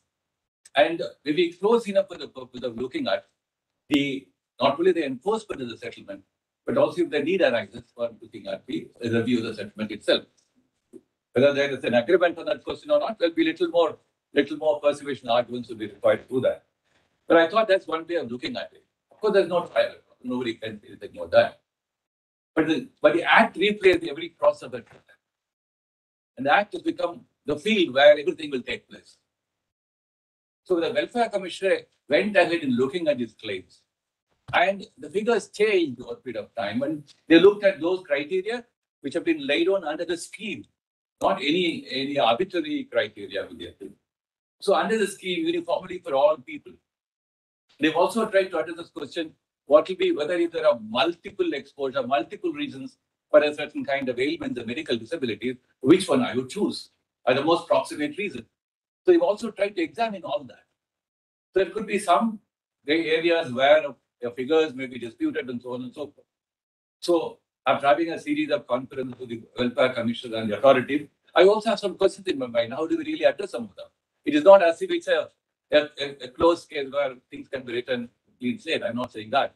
But regardless of all that, because I think in a case like this, these dimension aspects are bound to be there. They're bound to be there. You just can't close your eyes to all that. Therefore, you post-2010 Welfare Commissioner has arrived at certain figures, which are vastly different from the figures assumed by the court. when the settlement judgment was delivered. Then whether these figures, which are a due process of law determinations, would not qualify as grounds and reasons as set out in the curative petition for the court to look at. How would the court assume any figures? The union must have given those figures. Yes, sir, we have the curative petition. No, not curative. At the time when the settlement was accepted. No, And then the figures must have been given by the union. That's the only question. But in the settlement, the figures were A, but the real figure that emerged after a due process of law is B. Therefore, we're looking at whether there's due process of law. 84 to 89, you did not have the correct figures. And you entered into a settlement. So in the entire assumption of the review settlement was in certain figures which were not on the basis of any final concluded examination. Therefore, a number of deaths from 3,000, ultimately more than 5,000 odd deaths. And as confirmed with the Welfare Commission. Even though there is an area where the interveners and the petitioners say the number of deaths is 22,000, and we stand by something lesser than that. So I'm still trying to find out whether there is a area where there is a conflict or disagreement. When I don't presently come to that. Welfare Commissioner determined these figures, Yes, yes. whether company was heard. The company was heard when Welfare Commissioner determined these revised figures. The Supreme Court endorsed the scheme under the Act. Correct. And under the once the- scheme, he was acting. Under the scheme, therefore, their presence was probably not required at all. And if that was required, they could have asked for it. I mean, no determination with the Welfare Commissioner Court to go behind our back. Because those I was demands, saying they should have asked for it. The issue is if the Welfare Commissioner is acting under a scheme of the Supreme Court, then on one hand you want to open it, on the other hand you want to say that it's for them to ask. There's nothing for them to ask because in their perception, whatever their liability was, more or less, was reconciled to a figure which they paid. Right. If they had not paid it, of course, issues would have arisen. these figures, for instance, Therefore, when I read through the list also, what corporate shenanigans went through it in terms of how the company was, from one entity went to another entity, from another to I'll completely clear. I am not on that for the prima time. facie completely irrelevant. I'm not on the time frame being. I'm not on that. Because that's only fixation of liability. How to fix it? Those principles come in if something is quantified against them. Absolutely. They That's, don't that's, pay, then whether by alleged subterfuge they can avoid the liability is where we go behind and see how the corporate restructuring has taken place. But in that 2006, in my understanding. why not just not ask a question, when did you first discover that the figures were? In October 2006, the Union of India files an affidavit in this one. And in that affidavit, they say that in any case, the validity of the settlement by no stretch of interpretation can be questioned in 2006. As each and every claimant has got compensation as per law and is entitled. And the amount of settlement has finally been found to be in surplus or excess of the actual requirement. And the leftover amount in Reserve Bank is 1,500 crores, which was directed to be disbursed pro rata. This is in 2006. After the purity, on We didn't take him in 2nd November 2011, the Welfare Commissioner files yet another affidavit saying all claimants have been paid compensation twice over and there is no. So that's in terms of the original settlement corpus, not in terms of the increase in the number of deaths and the increase in the number of other categories of age. Claimants are paid. The present claimant. Let's be very clear about it. The review judgment talks about the present claimants. Is it your case that when they say claimants have been paid, some of them and number of them have not been paid at all at that stage? No, that's not the case. The question is, if the number of deaths assumed was 3,000, it is now 5,749 according to the Welfare Commission determination. And I said, if All of that number has gone up. So all of them have been paid according to whatever formula. So that's why. Then why is money lying? It's wholly contradictory. Is it that we don't think government will be pocketing money for its own benefit? That's not the thing about the government. So to the last penny, they would like to disburse the amount given by them, and in terms of as a welfare state, as envisaged in the latter judgment to which the government court has given an imprimatur, they would have put in funds. But honestly, the answer should be there is not one single claim pending for the Welfare Commission. The question is not whether the claim is pending. The question is the quantum of compensation. The quantum of compensation was fixed at 1 to 3 lakhs. Nobody got beyond 1 to 5 lakhs. The government of India extra compensated something else. How do you reckon that in the account? Therefore, we are talking about it. Mr. Attorney, Liability, obligation. No, let's be very clear. The claims have arisen because of the 2010 decision to enhance the compensation in case of death to 10 lakhs. Is that the reason or some other reason? Because then you also bifurcated the amounts as you're given in the table. Is that the reason? What is the reason? Because did the shortfall take place because the compensation was increased from There are 3 two. lakhs? One is the number. Number we Number. understood. One number. So the number. Here the causation And the quantum per person, for instance, per death, we're liable to pay 1 to 3 lakhs. So the number increases, right? And the quantum also, we have a problem. With the quantum of compensation also, there is a question. If somebody was entitled to get, you look at the value of life in India. You're looking at 1 lakh to 1.5 lakhs. And the government, out of sheer, in account of the desperation of the gas victims, after so many years said, look, we must go to the after rescue and 25 give an years. extra payment No, to but it took you 25 years to realize that the compensation paid fixed earlier was wrong. That's why these two reasons, one is the number. Just as a matter of fact, I just went through.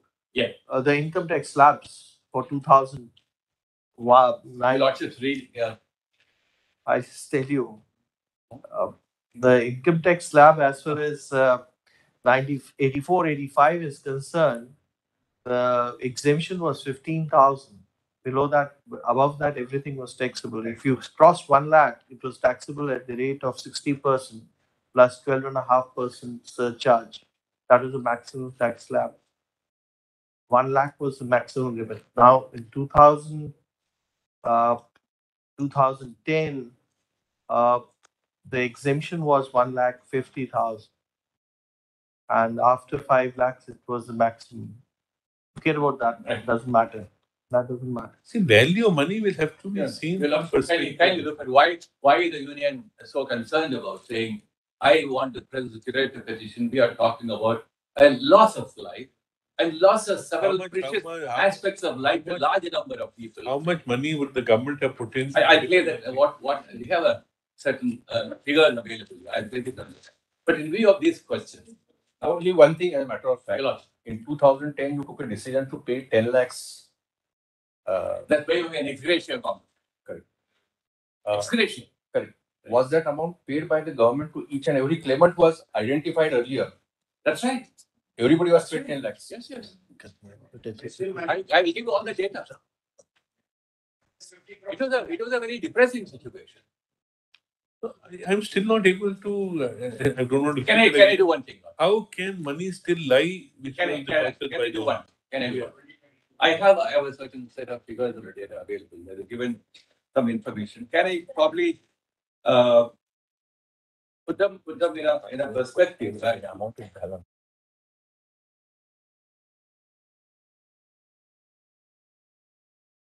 Whoever wanted to be paid. There is not a single claim pending is the Yes, affidavit. And the RBI on 29th June 22 gave a letter saying amount now available for disbursement 50 crores 25 lakhs. Slide in the bank. 22 June. Have you, because you had a liability in terms of welfare state emphasized by the court. Do I take it everybody has now been paid? Right. I take a loss. Everybody has been paid in terms of 2010 decision, whether everybody has been paid. Yes. What I want to say is how do we look at those figures? In what manner it was done? You can't keep looking at any of those figures. How to look at those figures? How to look at 2010? How to look at 1984? How to look at this question? Let's not complicate the question. No, I'm not. The question is very simple, and you have answered that everybody has been paid. Right. Now there is no liability pending. Then why is 50 crores lying? Now who is the 50 crores meant for? That will be explained in the note which I am placing. Which is this note now? No, you're not standing first. Is it some other third note? This is a note in support of these figures in the curative petition, there are three claims. Claim 1, 2, and 3. Yes. Just kindly turn to the second page of this note. This gives the status of .38.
Some claims are not in the scope of environmental regulation. Payment does not allow very open source.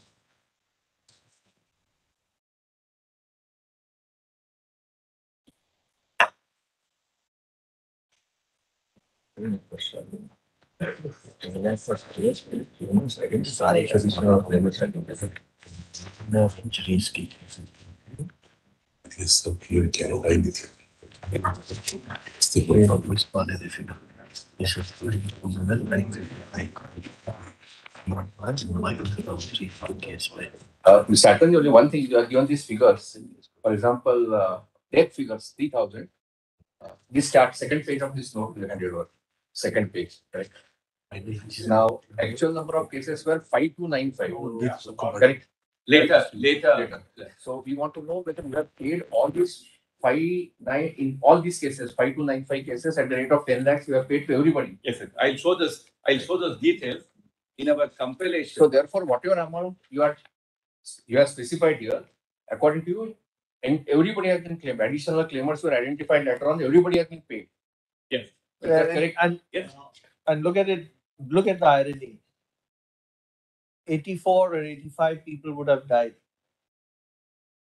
At that time, you gave 1 to 3 lakhs immediately to the family members.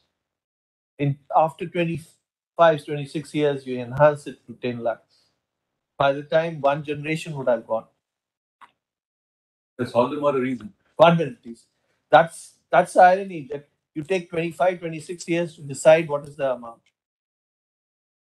And if you had to take that corrective action, you should have taken it. I could understand the curative was filed decided in 1991. The review was decided in 1991. Review. I'm correcting myself. 1990 or that by that time you knew the figure. No. Death cases you knew the figure. No. That's a problem. The welfare commissioner has to engage himself over a period of time to look at the number of deaths. What can be done if for 25 years you can't come to the figures? That's not a question of 25 years. Sorry, it's a reflection on the government rather than anything. With great respect. Of course. The question of determining the number of deaths, is it merely a juggler with figures? No, it has to go through a process. So the process went on. And within 19... Process was on. Annie, please turn to your current note. Turn to the table at the first table which is there. Correct? Turn to the first table. These are figures. Yes. Which have been stated in the curative petition. Additional amounts required due to increased fatalities and injuries not taken into account. Correct? Now let's go category wise. In case of additional amount required to be paid for death is 53 crores. Correct? The amount required for permanent disability is minus 208 crores. The amount required for temporary disability is plus 77 crores. The amount for severe cases is minus 78 crores. I'm skipping the next for the time being. Loss of property minus 74 crores. Loss of livestock minus 49. Where is the difference coming? And now I'll flag it. The difference is coming in minor injury cases, where instead of original amount, you have increased it by 1,000 crores for minor injuries. If you want to distribute funds for certain reasons, Not on any ipsy dixie, on the basis of the process of the No, but then the chart shows it. Minor No, injuries. these are two pages. Minor injuries are after 25 years, suddenly for minor injuries alone. You have to pay For only other things, you find your funds 20,000. are actually in excess. No. But for minor injuries, suddenly you say, I need 1,000 crores more for minor injuries. Not This is what it means. The question, let What me is the definition of minor injury? You would not just What- give me a little time. What is the to explain. definition of minor Let injury? me try to explain this. And these figures at pages 1 and 2 Yes. are what is the figures derived upon by the settlement dispute. These are those figures in 1991. Now, after 1991, when the process of review of the consideration of those claims, which were kept to be registered over a period of time, and the registration also came to a conclusion somewhere around 1996 or so, then the consideration took place around the 5-6 years. The review process came to an end of all this somewhere around 2005 or 2006. So by that time, we knew the exact number of deaths and the shifting of cases from What I minor saying is injuries the to rarely major is- injuries, permanent disability. The rarely seriously affected, the loss of property, loss of livestock, are all where less has been spent than anticipated. But permanent disability is other. But suddenly for minor injury cases, you up the figure because you try to cover many more people. Like Great how respect. after 20 Great years minor respect. injuries have to Even be a taken into account. categorization. No, I wait. Then I'm sorry, why it doesn't all- evoke confidence. The question, why it all happened, how it all happened, there is enough explanations for that. There is nothing which has happened by any arbitrary criteria. The question of a minor injury becoming a permanent disability was, for instance, there are cases where said death is owing to MIC. The commission said no, it could be for other reasons. Therefore, claimants have been rejected. Therefore, if a shifting of one claim from one category to other category has been under the due process of the scheme endorsed by the honorable court. It is not. one more problem. Assuming everything in your favor, that curative is maintainable, Yes. we can entertain it. But again, all this becomes matter of evidence and matter of proof. I will try to address that. And that is curative, I we have to will do it try as to- fact-finding exercise. I will try to address that issue. Now, if your lordship. You assume minor injury cases of 50,000. Now you are saying there's 5.25 lakh minor injury cases. I'm sorry. Because we've been grappling with this for 10 years. The affidavit is filed by the union in 2011. The total figures are 574,376 in 2011, which is the same figure in the attorney's. Yes. It says all this has been done. Then it says we want to tell the Supreme Court that the government of group of ministers said pay 10 lakhs. So 10 lakhs for death, 5 lakhs for permanent disability, 2 lakhs for cancer, renal failure, etc. Then 10,000 under death for awarded as injury, etc., etc. It is pertinent to the figures mentioned in para 9 may be varied. Group of ministers has recommended. In addition, 582 crores has been released, and all this is paid and done and dusted. Is the affidavit in 2011 for same number of figures? Post security. Your Lordship must see that. Right. Because that's an affidavit, it's a reply of 21st November filed by the Welfare Commission. What I'm stating here is not in deviation from what we stated in the affidavit. Kindly turn to pages 4 and 4 onwards of this note. So what your lordship read in pages 1 and 2 was the position obtaining in 1991. Was any claim laid towards relief and rehabilitation measures in the suit? We don't just read these 2 pages, then some. We'll read. I'm just saying, see, you are trying Kindly turn to page 4. Page 4. Please understand, you are trying to bring in claims here. You never part of the suit which was resolved. If you want to do some other claims in respect of claims, then you can't do it in a curative petition. May try to understand it like this. in Charanlal Sabu, I will constitutional read. bench, I the will Attorney General made a statement. I'm sorry, Attorney General made a statement. We are not claiming anything towards this. At that time, the attorney did not know 5,000 people have died. No. I'm sorry. The attorney did not. The Nobody government knew. of Nobody India, knew at that time. the government of India would not seek any reimbursement on account of expenditure incurred so moto for relief and rehabilitation of the Bhopal gas system, nor will the government or its instrumentality make any claim on its own arising from the disaster. Now, if the government has spent monies on curative work, that is money spent by the government, independent of this, can they bring an action against UCC? The separate matter. I'll definitely answer. No, the query was different. There was a claim made for payment of compensation out of death, disability, etc. In the original, Yes. no discussion about it. We are on this claim number 2 and 3 is 1743 on account of Your Lordship relief and reading it. rehabilitation. Your Lordship reading it. Claim number 2 and 3. Page 3. Whether these claims were made in the suit. Claims under these heads were made in the suit. That's what we are asking. Claim on account of environmental degradation. These are fresh claims which you are seeking to make. Claim 1 was certainly made. But claim 2 and 3, whether they were claims made under these heading in the suit. Claims 2 and 3. Claims 2 and 3. How can they, my question is, how can they arrive in a curative? If you want to claim some other amounts against Carbide on account of your better knowledge 25 or 30 years or 50 years hence, file the proceedings. You can't do it in a curative petition. Who stops you from it? I was saying it. May I read Your Lordship's kind consideration? How did the review judgment look at it? And if the curative petition, if I am. No, you may be right also. You can argue that. As a matter of fact, we want claims 2 and 3. Under these heads, there are claims in the original claim. Right. But there are some parts of the judgment where these issues were flagged, but not necessarily addressed. It is not, I saw that. Mr. Attorney, I'm not able to comprehend at all this aspect. This is a compromise in a suit. Let's not say, oh, this is a very unusual thing that has happened. These episodes have occurred all over the world periodically. Unfortunate times. Now, magnitudes have been, yes, many of them are magnitudes equivalent. See, in India, fortunately, we've been fortunate it has not arisen. One is not denying the magnitude, but something you have not claimed. Therefore, your best claim can be, well, how can there be a settlement of this amount? Because nothing was claimed on this account. If it is not claimed, it is not settled. Chapter is over, claim it. Therefore, I put a question, you claim it. If you claim it and you are entitled to claim it, and if they want to defend it, and they'll defend it in whatever proceedings arise. In a curative, how can you go into it? That's the whole issue. Claims 2 and 3 never forming subject matter of the suit.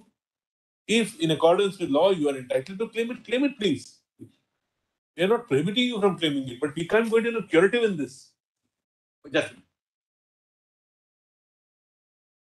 Multiplication of figures, what you think should be now, I want this also, I want that also. Maybe you are right, but there's a process by which you will have to claim it. I tried to find out in the compilation. I could not locate the ends.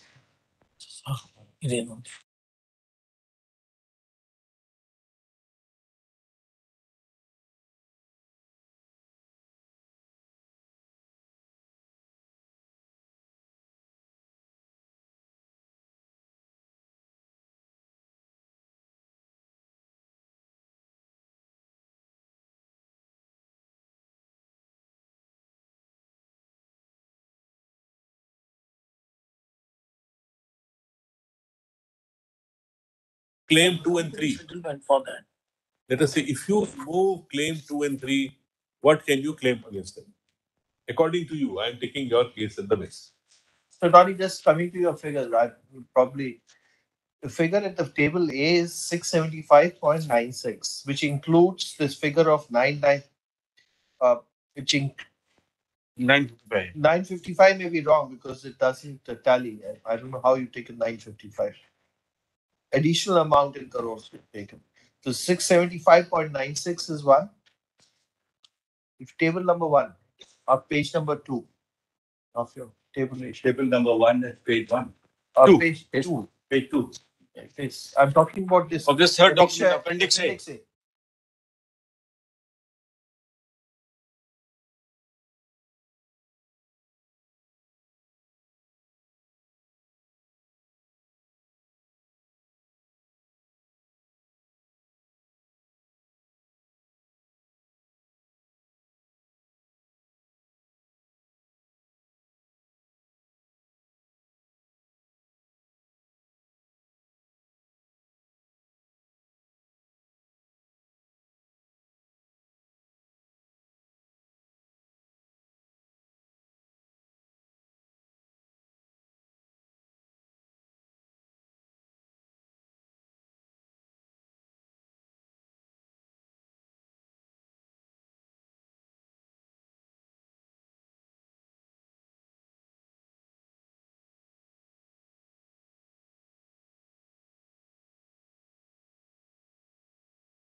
when the Charan Lal Sahu judgment came, one of the challenges was in what capacity the government suing.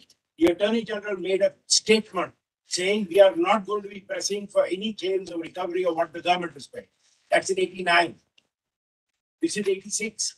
Let me look at the judgment. Let me tell you why it all happened. Now look at So it. why is another story? Let us look at Why, how, Let us who look is at it. wisdom, Kindly- whose kindly lack let of us look wisdom at the is not context issue. and how certain submissions are made. So we are looking at a very extraordinary situation. Sorry to repeat that, because in this extraordinary situation, what could have been anticipated? If the only concern at the review, at the settlement order was, if that trial were to go on for long years, unending. Correct, correct. That could be avoided, and to So people, obviate that. therefore, the persons who have suffered should get benefit at an early date. That is the philosophy of a settlement. Correct. Those monies were given have to be disbursed. Now, you made certain statements because to benefit the people who suffered in those things. Now you say no, government is spending much more money on different aspects. They are, as tort fees are required to be parceled with those liabilities. Yeah. Claim it, it will be tried. How should in a security we parcel this on to them? Whether it is a claim of grief and rehabilitation, whether it's participation of environment degradation, all these you may not have a claim. We don't know.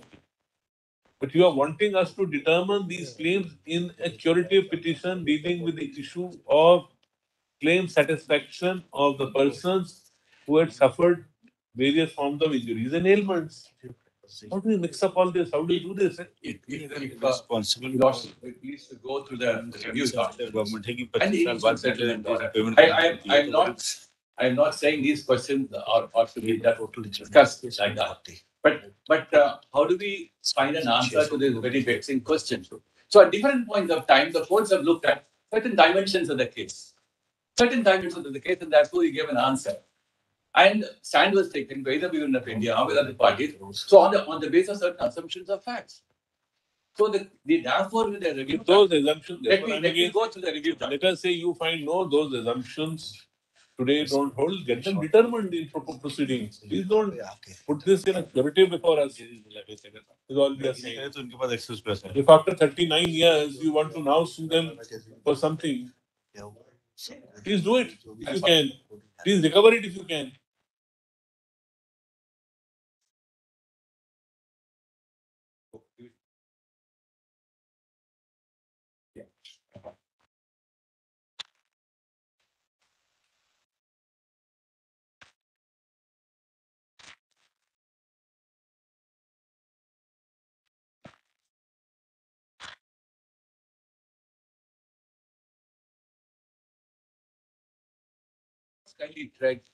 Actually, number one. claims is like some fresh suit which you are seeking to file. Interest and LIBOR rates, CPI to be applied. You are filing a claim, you file a suit then. File a suit for whatever you think is recoverable against them. After 39 years. Of course. Just one more thing. Just turn to your table once again. I don't know. Somebody has to apply, because here you say, as per the Supreme Court order, the total amount provided is Reading at which page? page 2. Sorry, Page 2. the next Appendix A. appendix A, column number 2. The total amount provided as per the Supreme Court order was 725 crores. Yes. 725 crores. Then we turn to the page 3. The total amount paid ex gratia in terms of based upon the Government of India decision dated 24/6/2010, GOMM recommendation dated 27/9/2010 is 740.28. There the gap is very little. It's not substantial, even if you go by your figures. And the figures get really, there's a change in figures largely on account of the fact of the minor injuries. Minor injuries figures going up from, Astronomically. it's virtually from 50,000 go to 5,27,000. And that makes a difference of 955, 1,000 crores virtually. With these numbers, So these are these figures. Then obviously there's something little odd. There is something difficult because the other numbers which have really is 1,000 crores with regard to the government of India expenditure and 315.70 crores on account of environmental damage. Somebody must have done some calculation. These figures will have to be all. How do we estimate? these are only abstract. So dehoards, I've given only the abstract. endeavoring to put it on dehoards the settlement. You feel you are entitled to number of amounts more. It either did not specifically get claimed in the suit or otherwise. Please file whatever you want to before whatever court you want. How can you do it in a curative petition? That's the question. We'll also kindly turn to some of the observations in the review judgment. And Tell us where it says And, that everything can be opened whenever you want. It is so, we'll see. Not asking, not what is the definition of minor injury that is defined in an affidavit of October 2006. That whoever was present and filed the claim because of the trauma that they had to suffer because of the gas leak. It's in their affidavit. I'm not exaggerating. That was defined as a minor injury. Yes. these are of course under the scheme there are certain. And the government's words were, whoever was present and filed a claim was granted compensation on account of trauma that had to be gone through. And that the basis of mere presence. What is the compensation amount, Lakshmana? I'm sorry. What is the compensation amount? 50,000. What's that minor 50,000. 20,000. Ranges, What there's then a range. becomes, therefore, they say we have paid extra 600 crores. Now net present value applying live on. These are the points. That's the security. See, from 50,000 cases of people who may have suffered a trauma, you are, for which 100 crores was provided on 20,000 rupees, you said actually people who have suffered a trauma are 5,27,894. That's And therefore we spent 1,000 crores more. right. There are And we had checked for the population of Bhopal at that time was around that thing, 12 million. 56 wards. So everybody But suffered the trauma, purpose everybody is they've given a figure. There are defined set of wards where the gas leak exposure were determined, and all these people within the 56 wards with a minor injuries category was to be So redone. if you are saying trauma, we are not disputing. So you say that anybody who has been in this affected ward will be effectively treated as somebody who suffered a trauma because the gas leaks occurred there. Therefore, you give it to everybody. Nothing wrong with that. Question is, on this basis, can you open a settlement? If the number is a very important. Number is because you Number very knew important. what populations were there.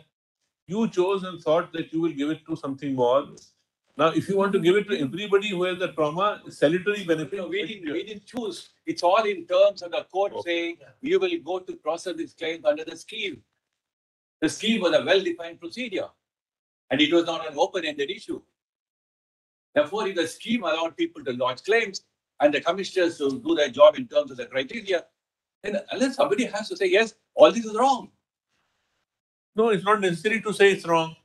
Somebody has to say also it is right. I'll tell you why it is right. Without evidence, how can I'll it be tell you why right or wrong? Therefore, we are only. You may be right, but how can it be decided?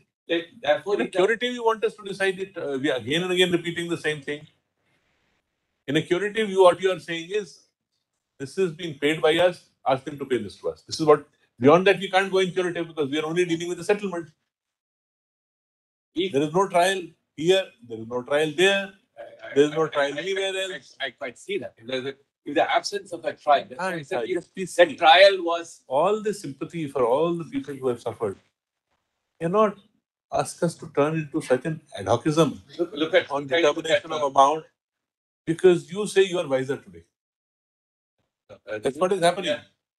It is I look at it like it's not logical person say that. And before I do that, can I read both the settlement order and the review judgment, whatever effect they have, bearing on what we are trying to report. So, we'll also kindly pick up volume 1 of the respondent's documents. Page 45, that's the first settlement order.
What do you want to read?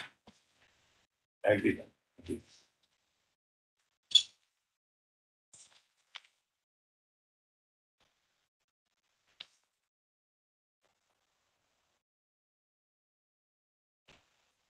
Please turn to page 41, which is the first order in February 14. Just one And fine. clarification for, Your Honor. if you turn to your chart at page, sorry, I'm taking you back. Page number. It's the figures in plus Appendix A. appendix A. The amount which was initially provided was 725 crores. Is that correct? As per your chart itself? Then you have additional amount required to be paid. That's an extra amount, which is 675 crores. Is that correct? This is above. This will mean over and above 725 crores. Is that correct? Now, at page number 3, this figure of 740.28 crores under the heading 2, Roman 2, capital 2, ex gratia amount. Yes. This amount is the actual amount paid or is the additional amount paid?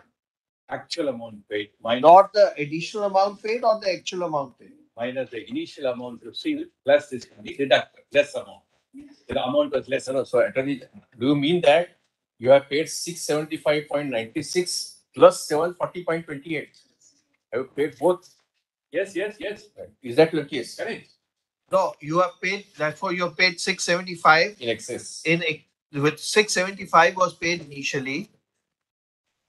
And thereafter, after 2010, it became 740.28. Or it was in addition to it. This is in addition to that.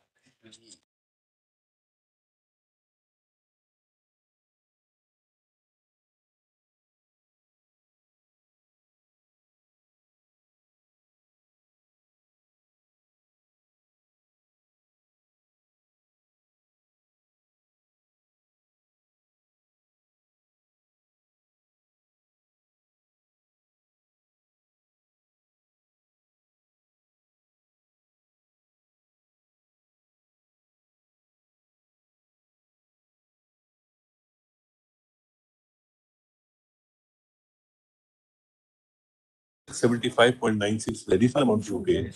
They have paid 725 and paid 675. Both. Correct?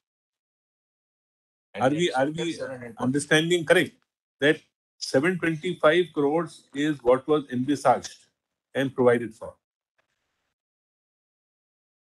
This amount you would have paid, but still somehow 50 crore is lying, which we do not know why it is lying.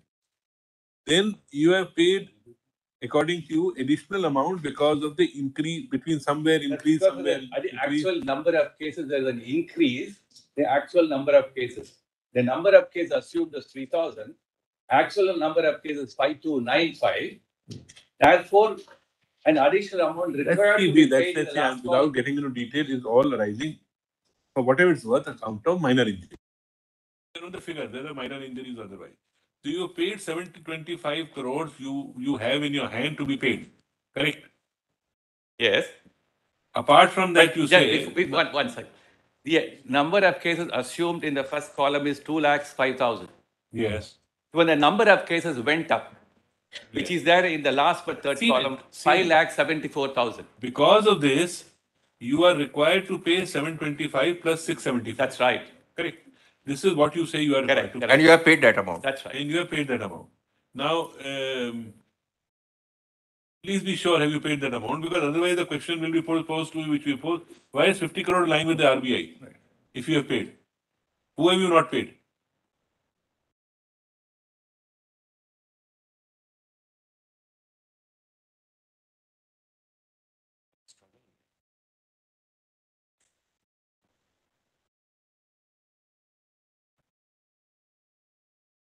And if you now turn, see, confusion.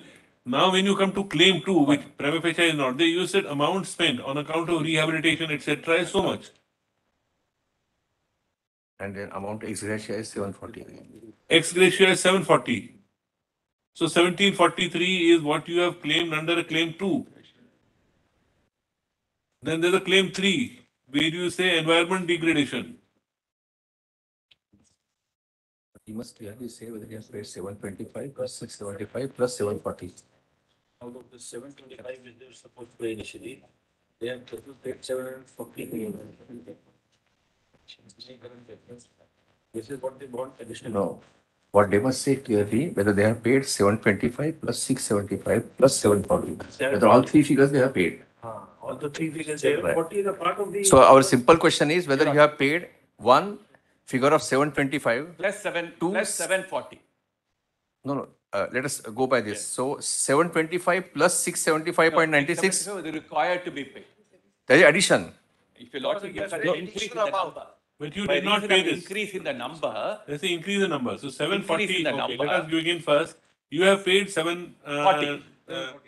You have paid 740. 740. As against 725 is here, you have paid 725 plus 740. So that means that you have not paid any compensation to those persons who are identified subsequent to the compromise. Not like that. 670 was required to be paid. Right. But that was on the assumption. No, the but average there amount- you may not be right, because if you see the simple mathematics, if you see this 675 is in addition to 725. Just calculate it for yourself. Correct. It because Huh. the difference in the number of, So coming now to the straight question. yes, How much is the total amount you have paid on account of all these heads? Death, permanent liability, temporary liability, severe cases, minor injury, loss of property and livestock. How much is the total amount you have paid till today? 725 plus the ex gratia 740 which you made over. Right. This has been paid. Right. And ex gratia was also given to the ones with minor injuries? Everyone. The breakup which you gave, your chart is not complete there. In your chart. And why is 50 crores lying with the RBI? The interest amount over a period of time. And then I've told some I'm not 425 able to people see. did You not have have paid claimed. this amount. This I is will out- explain that. That's This is outflow gone. So you should, all that should have been used in any the case. question. One question is about the amount which has come into our kitty. How have we disbursed it? How the expenditure has taken place? So even if the amount 50 crores lying there, whether it is required to be paid over, in what manner? That's a different question. Why am I am on a fundamentally different issue. Mr. Attorney, there's If you have paid, suppose we not paid the SGIT at all. some difficulty. Some difficulty. If you just, Mr. Attorney, during the lunchtime, just check up on these figures. There's some difficulty in these figures.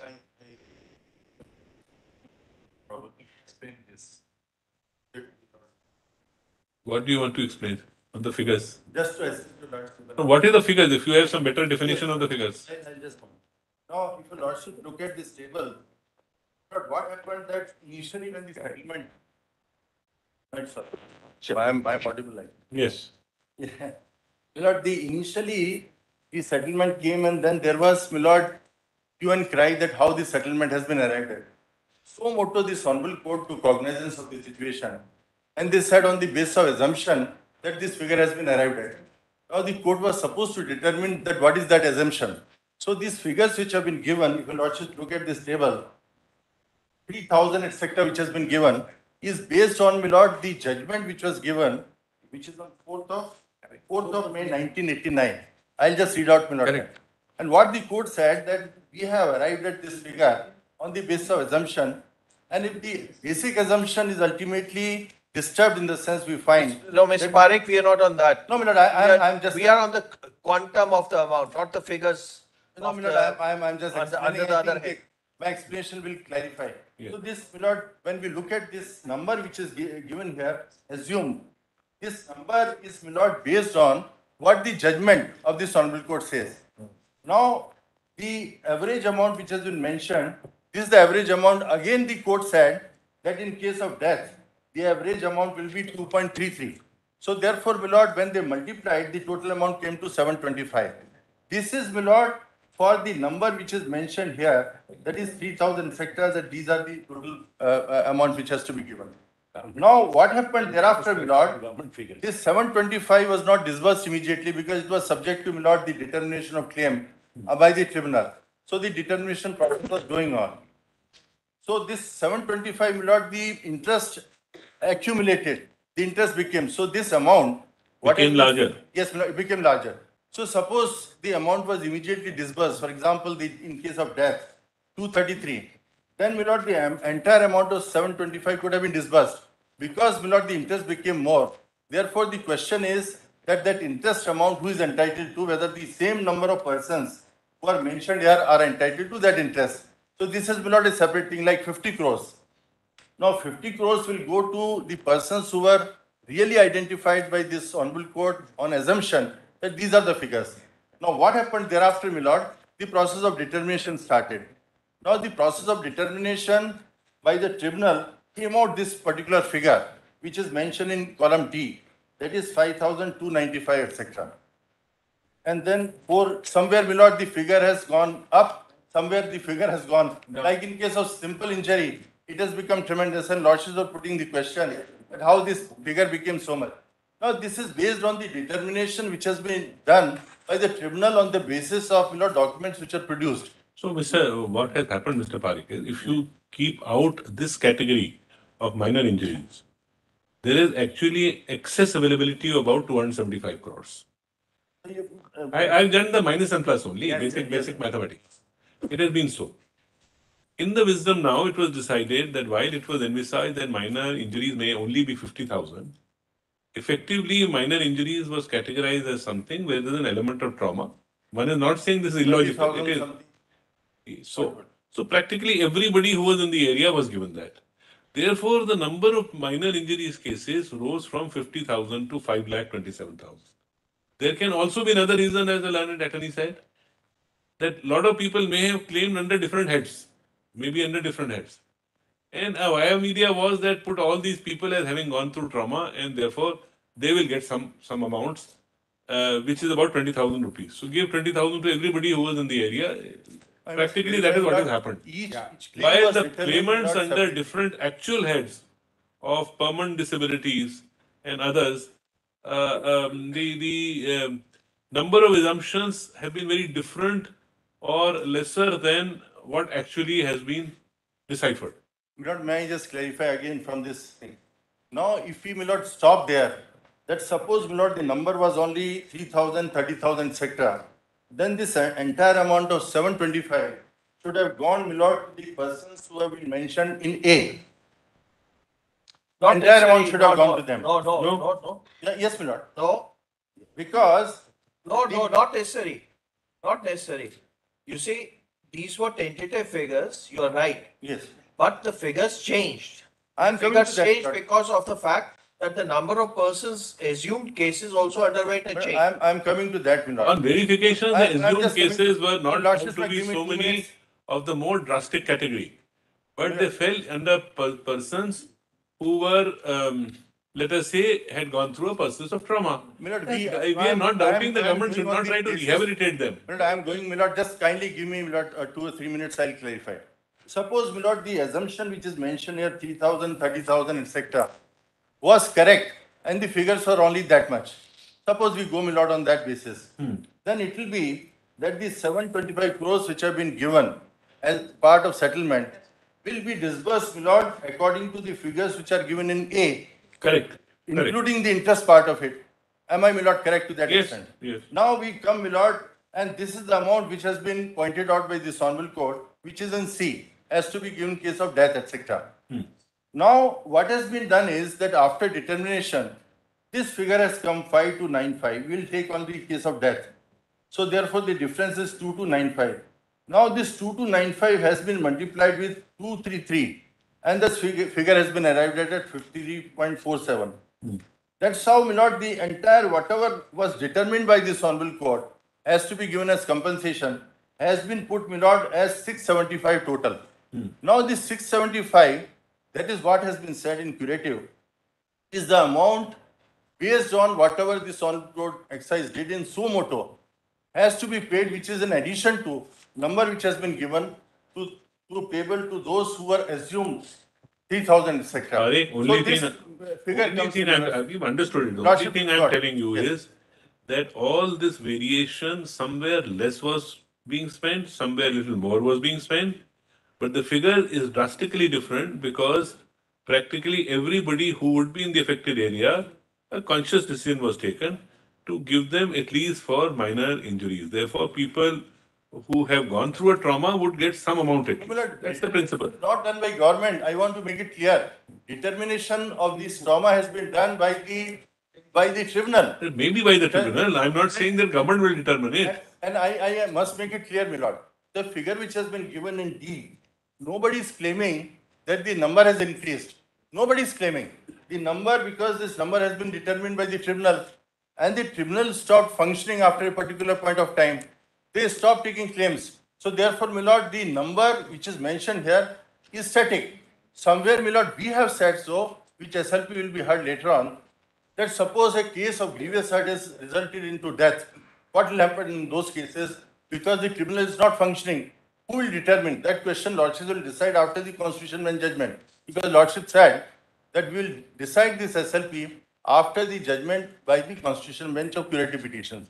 So, but then today we are not concerned with that. Yes. Today we are concerned only with the figure, and figure remains static.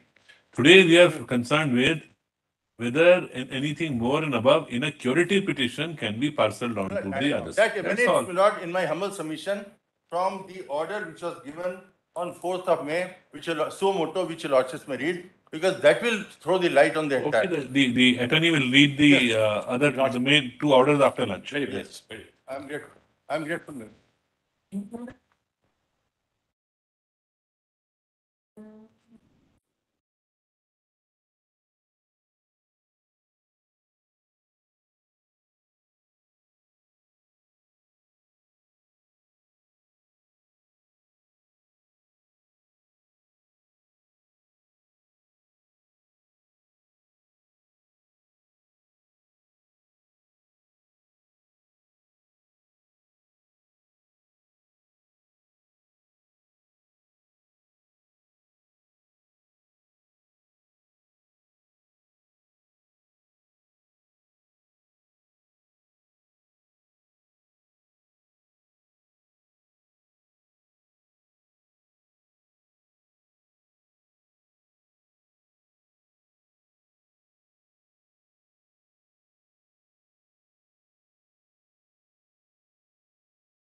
Sorry for the delay. I got caught up in some meeting.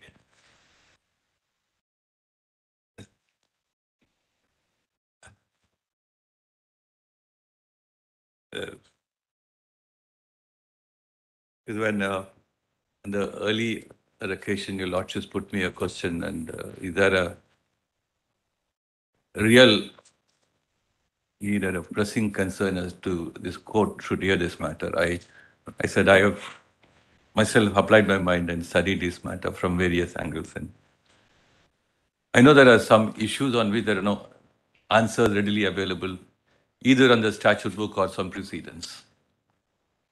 But as I myself try to travel through this mass of documents and look at how in different contexts, in different jurisdictions, cases such as these, either of this magnitude or of a lesser magnitude, has been dealt with by the courts. I had some questions, but I thought the only way to place them before the court is to raise them as questions and probably, if possible, elicit some answers, depending upon the broad contours of the case. I don't think courts are averse to extending the envelope to examine cases and try to innovate solutions wherever possible. Your Lordship, right. I can certainly say this. There's no hesitation. But it depends on the jurisdiction you're dealing with. Absolutely. I know that. If say I was sitting in a 226 for the first time, I would certainly not hesitate to mold the reliefs wherever required.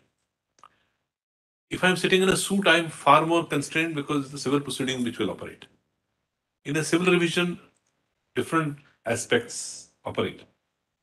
On the lighter side, I used to often tell my colleagues that there is a maryada of every jurisdiction. You're right. We are as judges bound by the maryada of that jurisdiction. That is what is required. Now here, some in a suit, in proceedings arising out of suit, this court arrived at a settlement, or rather the parties arrived at a settlement and this court adopted the settlement. That's all that has happened really. Maybe a little push here and there from the court, it's adopted. Review filed after that, some aspects examined and review after many years. And now we are faced with a jurisdiction of curative. Please appreciate as the apex court, what we say in one matter has a lot of ramification in other cases. I deeply appreciate that. I know that. So I'm just telling our constraints. The constraint arises from the fact, would I do it differently in a different jurisdiction? I don't know. How will I do it within the jurisdiction in which I am sitting at the moment? This is concern of all of us. That we should not be stepping into something which is impermissible, given the constraint to the curative jurisdiction, and open another Pandora's box for at the same time so much more. No, okay, that's right. Yet try to see if there is a point of view which is at the same time, can that be done in these proceedings, or you have some liberty, if at all something is available in law to you, it's up to you to choose to do it in some other proceeding. This is what what was concern is. All this concerns certainly had been points of reflection for me too. But as your lordships use that very interesting expression of the maryada of the jurisdiction. So just before I go into that question, page 45 of volume 1, Yes. your lordships know that how post Basappa versus Nagappa, and saying we no longer bound by the technicality of the Indian English administrative law writs. And in Bandhu Mukti Mocha, lordships looking at Article 32 jurisdiction. Much later, the way the 32 jurisdiction has been so fashioned and applied in order to do justice. No. So maybe there are cases when The jurisdictions also evolve. Right. I'm not I just disputing that jurisdiction can evolve. But whether a curative jurisdiction, to what extent it can evolve will be I the understand. question. I understand that. But my endeavor is only to say if this court were to say something which will be clearly confined to dimensions of a case like this, even one says that there are circumstances when Engineers Council and the court inclined to do justice, Article 142, cause or matter. So you can always read something into those provisions and do for the purpose of doing complete justice. That's how law evolves. That's how the whole common law growth both in tort law and in contract law. So one looks at it like that. So nobody thought when Donegal and Stevenson decided, then it will open up a long line of reasoning and logic for. And then I remember one early case on fiduciary jurisdiction, somewhere in the 25 English reports, and then Chancellor was unseated because he was acting in breach of the trust. So the fiduciary, relationship concept has also grown. It is expanded both in terms of unjust enrichment, restitution, and so on and so forth. That's how the needs of a given point of time in doing justice will certainly evolve. I at the same time, certain limitations on how you read into certain provisions of the law or a given demands of a case, all that limitations will be kept in mind. But what was worrying in this case is that if I look at how from May 4, 1989, when the court first gave a stamp of approval on the settlement thereafter for a long period of time, these issues have remained unanswered for a number of reasons. So in my very respectful submission, this curative petition is one of the most essential endeavors to get at answers from this court. So, and I'll also place for Lordship's consideration some of the doubts which have come about the categorization, how they have happened. So under the Act and under the scheme, there are provisions to do that. And soon after the settlement, on the basis of the settlement arrived at, so the broad outlines of the contours of the scheme, which talks about what kind of categorization is available for looking at whether a settlement or for a trial, the Act would have probably thrown light on that. When a trial would have been probably governed, by and large, by the provisions of the Act and the scheme, where the Union of India is acting in a participatory capacity. So I'll show you all those provisions, therefore throw a good deal of light on how they have happened in the way they ought to have happened. There's nothing uneasy about the way they happened. One probably could not say the change from one number to other number was something besides the point. It's very difficult to say that.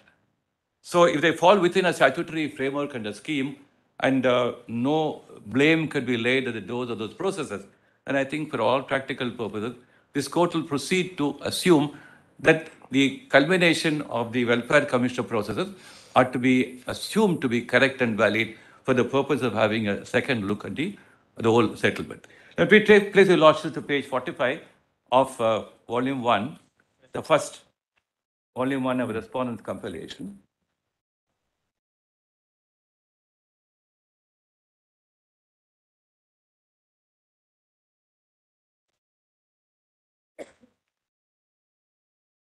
The judgment begins at page 45, but it is styled as an order at page 47.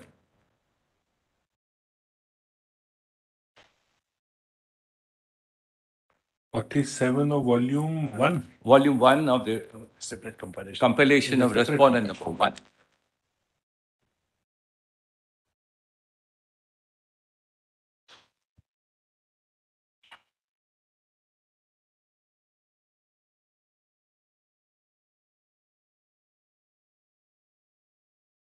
So we have at page, a lot have that page? Yes. So we can turn over to page, you don't have? Oh, your mark. I have it. But it's the same judgment we have.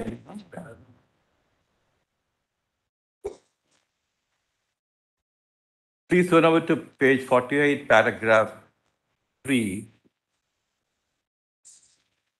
Yeah, 1989 3 SEC. This is That's the first 1989 settlement. 3 SCC 38. Compilation page 45. Yes. Yeah. What do you want us to? Paragraph 3 at page 48. Yes. You're not The court reading- takes notice of the order passed, the first order. You're not reading the 14-15 February order? No, that is the earlier order. That's being referred to here. Para 3 refers to that order. Yes.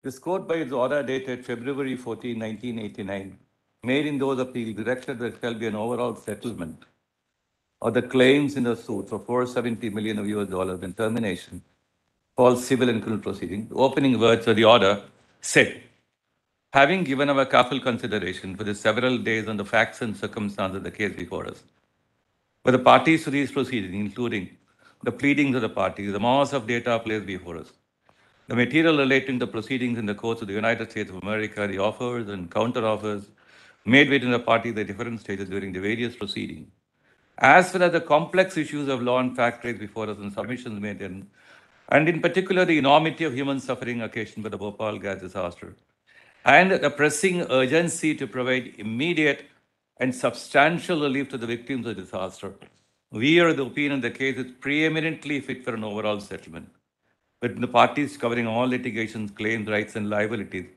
relating to and arising out of the disaster. Then it appears for the reason that persuade this court to make the order for settlement should be set out, those who have sought a review might be able to effectively assist the court in satisfactorily dealing with a prayer for review. The statement of the reasons is not with a sense of finality as to the infallibility of the decision, but with an open mind to be able to appreciate any tenable and compelling light or factual infirmities that may be brought out, calling for a remedy in review under Article 137 of the Constitution. Points which propose set out brief reasons as follows. How did the court arrive at sum of $470 million for an overall settlement? Why did the court consider this sum of $470 million as just, equitable, and reasonable? Why did the court not pronounce on certain important legal questions of far-reaching importance set to arise in this appeal as to the principles of liability of monolithic, economically entrenched multinational companies operating with inherently dangerous technologies in the developing countries of the third world, a question said to be of great contemporary relevance to the democracies of the third world? The yet another aspect of the review pertaining to the part of the settlement which terminated the criminal proceeding. Questions raised from the point of review petition prima facie merit consideration, and we should therefore abstain from saying anything which might tend to prejudge this issue one way or the other. The basic consideration motivating the conclusion of the settlement is the compelling need for urgent relief. The suffering of the victims has been intense and unrelieved. Thousands of persons who pursued their own occupation for a humble and honest living have been rendered destitute by this ghastly disaster. Even after 4 years of litigation, basic questions of the fundamentals of the law as to the liability of the Union Covert Corporation, the quantum of damages yet being debated. These, of course, are important issues which need to be decided. But in thousands of innocent citizens were in near destitute condition, without adequate substantial needs of food and medicine, of the every coming morrow haunted by the spectre of death and continued agony, it would be heartless abstention if the possibilities of immediate sources of relief are not explored.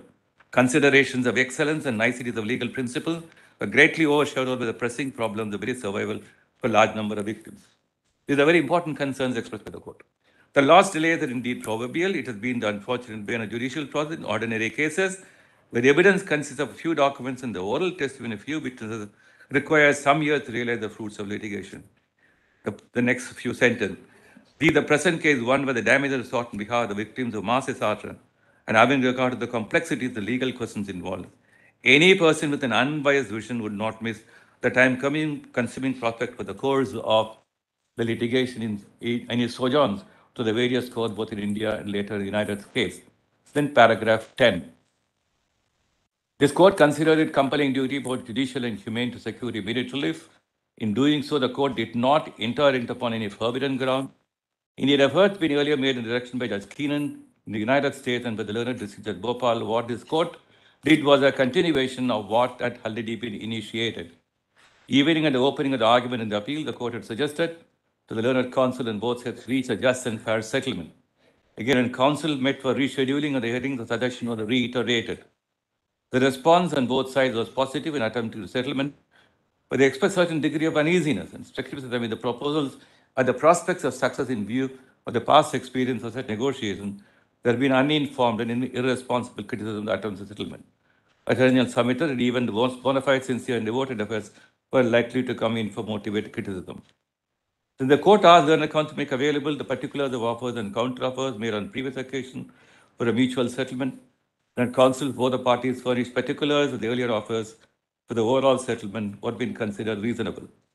Progress made by previous negotiations graphically indicated. Then a few lines later, Nariman stated that his client would stand by the offer of $350 million US, Also, Sabita's client had also offered to add appropriate interest to the rates prevailing in the USA, sum of $350 million US, to raise the figure to $426 million. Nariman stated that the client was the view that the amount was the highest it could go up. In regard to the offer of 462, Attorney General submitted he could not account this offer. Submit any sum less than 500 million would not be reasonable. Third counsel, both the parties stated they would have to leave it to the court to decide what should be the figure of compensation. The range of choice for the court in regard to the figure was therefore between the maximum of $426 million US offered by Srinariman and the minimum of $500 million suggested by the learned Attorney General. In these circumstances, the court examined the prima facie material, very important, the prima facie material as to the basis of quantification of a sum which, having regard to all the circumstances, including the prospect of delays inherent in the judicial process in India, and thereafter in the matter of domestication, the decree in the United States for the purpose of execution, and directed that $470 million US, which upon immediate payment and with interest over a reasonable period pending actual distribution, would aggregate very nearly to $500 million US, rupee equivalent, approximately 750 crores, with the learned Attorney General suggested be made the basis of the settlement. Both the parties accepted this direction. Therefore, this flew from an order of the court. The settlement proposal was considered on the premise that government had the exclusive statutory authority to represent and act on behalf of the victims, and neither counsel had a reservation as to this. The order was also made on the premise that the Bhopal Gas Leak Disaster Act 1985 was a valid law. In the event the act is declared void and the pending proceedings challenging its validity, the order dated so-and-so would require to be examined in the light of that decision.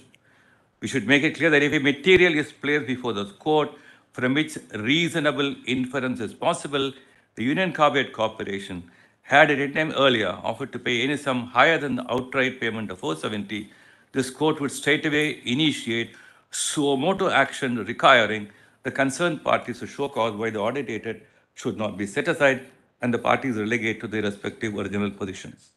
The next question is as to the basis on which the court considered the sum to be a reasonable one. This is not independent of its quantification. The idea of reasonableness for the present purpose is necessarily a broad and general estimate in the context of the settlement of a dispute and not on the basis of an accurate assessment by adjudication. The question is how good or reasonable it is as a settlement which would avoid delays, uncertainties, and assure immediate payment. The estimate in the very nature of things cannot share the accuracy of an adjudication. Here again, one of the important considerations was the range disclosed by the offers and counter offers between 426 and 500 US. The court also examined certain materials available on record, including the figures mentioned in the pleading, the estimate made by the High Court, and also certain figures referred to in the course of the argument. There are a large number of claims under the Act. In the very nature of the situation, doubts that a sizable number of them, or either without any just basis, where otherwise exaggerated, could not be ruled out. It was therefore thought not unreasonable to proceed on some prima facie undisputed figures of cases of death and of substantially compensatable personal injuries. The particulars, therefore, this is very important, prima facie. The particulars of the number of persons treated in the hospital was an important indicator on its behalf. This court had no reason to doubt the bona fides of the figures for the plaintiff itself in the pleading as the number of persons suffering serious injuries. If you're looking at the time when the settlement was arrived at, the particulars of the number of persons treated in the hospitals is the only way the indicators will be made available to the court. So from the order of the High Court in the admitted position, so-and-so, a reasonable prima facie estimate of the number of fatal cases and serious personal injury cases was possible to be made. The High Court said, then, Your Lordships, in the circumstances, leaving a small margin for the possibility of some of the claims relating death and personal injuries made by the multitude of claims before the Director of Claims being spurious, there is no reason to doubt that the figure furnished by the Plaintiff Union of India in the amended plain can be safely accepted for the purpose of granting the relief of interim payment of damages. It has been stated by the Plaintiff Union of India, the total number of 2660 persons suffered agonizing and excruciating deaths and between 30,000 to 40,000 sustained serious injuries as a result of the disaster. So that was the initial account. There is no scope for any doubt that the cases referred to those of serious injuries include both types of cases of permanent, total, and partial disabilities of various degrees, and also cases of temporary, total, or partial disabilities of different degrees. High Court relied upon the arguments and claims in amended pleadings to this reason its prima facie finding. Thus, then in assessing the quantum of interim compensation, High Court did not adopt the standards of compensation usually awarded in fatal accident sections of personal injury actions arising from the Motor Vehicles Act.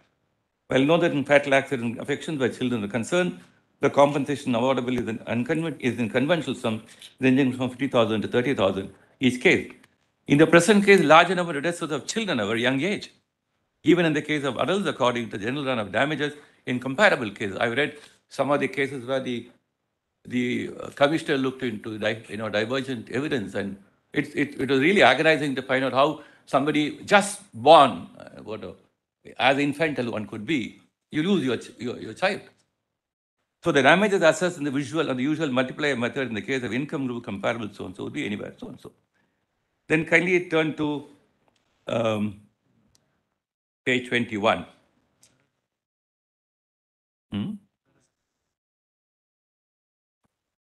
Paragraph 21. The figures adopted by the High Court in regard to the number of fatal cases and cases of serious personal injuries do not appear to be disputed. These data and estimates of the High Court are of particular significance in the statement. Then again, it was not disputed before that a total number of fatal cases was about 3,000, and of grievous and serious personal injuries as verifiable from the records of the hospitals of cases treated at Bhopal was the neighborhood of 30,000. It would not be unreasonable to expect that persons suffering serious and substantially compensatable injuries would have gone to hospital for treatment.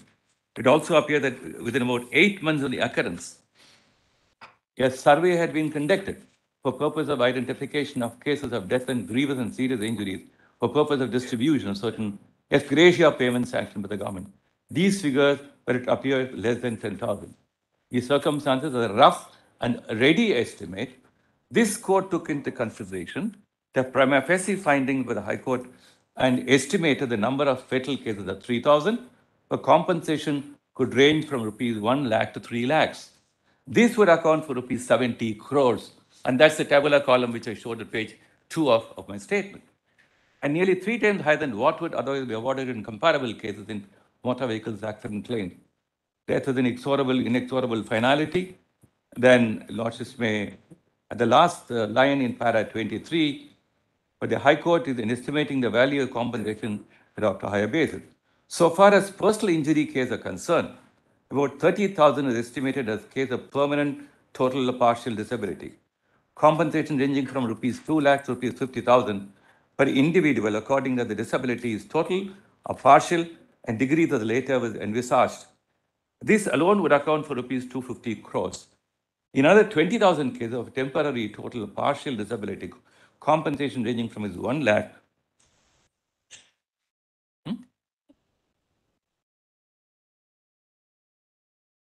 let me read it and then come.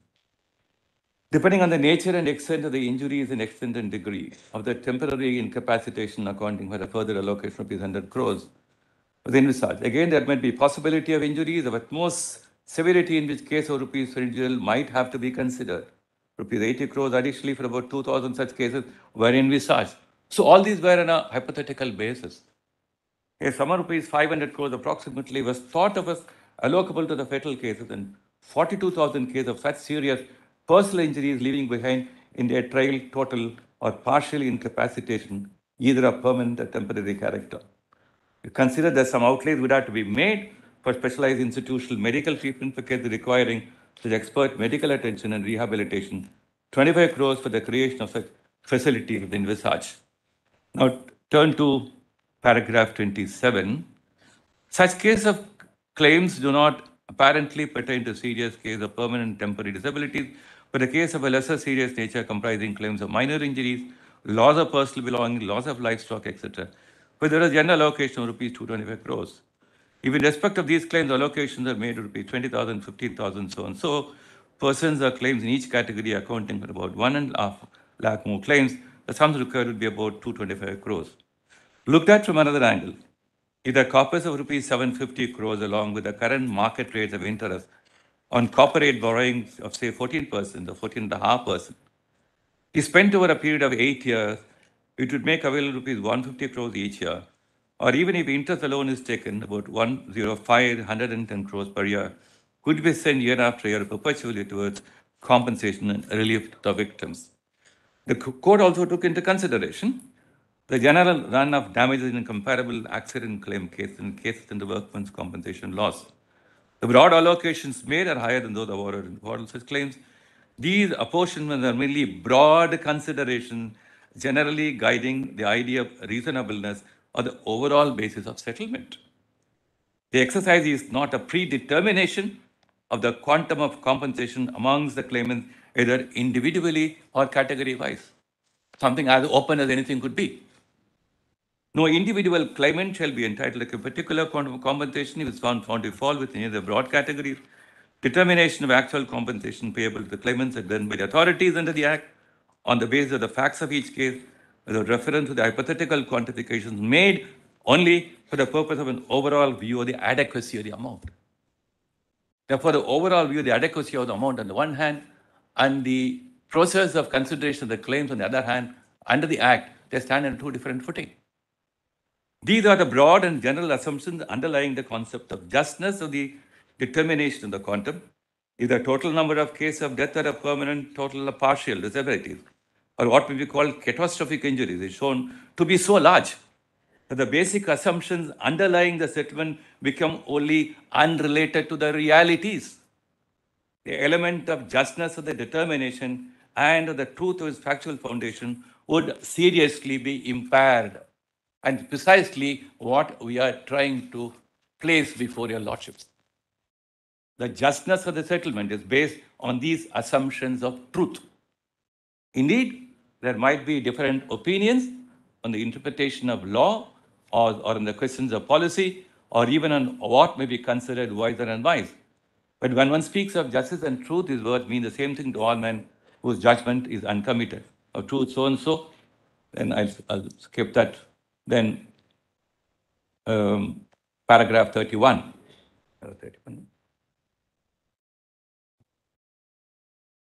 33, 1 minute.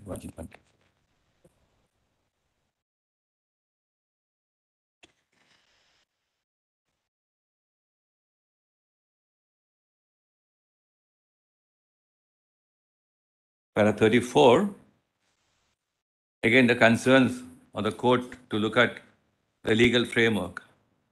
Indeed, there is also a need to evolve a national policy to protect national interests from such ultra-hazardous pursuits of economic gains. Jurists, technologists, and other experts in economics, environmentology, futurology, sociology, and the public should identify areas of common concern and help in evolving proper criteria which may receive judicial recognition and legal sanction. One aspect of this matter was dealt with this court in MC Mehta, which marked a significant stage in the development of the law. But at the hearing, there was more than a mere hint at the submission of the Union Carbide, that in this case the law was altered, only the Union Carbide Corporation in mind, and altered to disadvantage even before the case had reached this court. The criticism of the Mehta principle perhaps ignore the emerging postulates of tortious liability, whose principal focuses the social limits on economic adventurism. Very, very important postulate.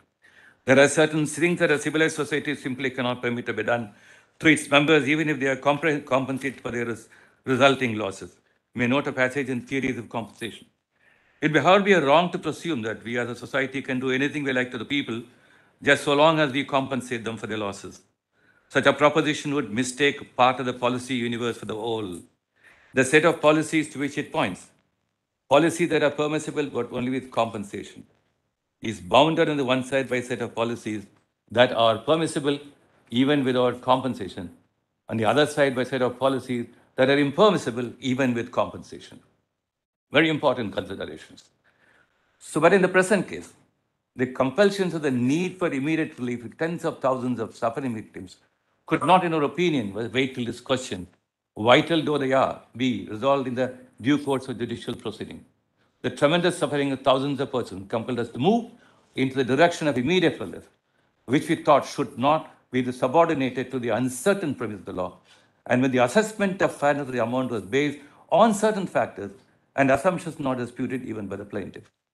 Then kindly turn to paragraph 38.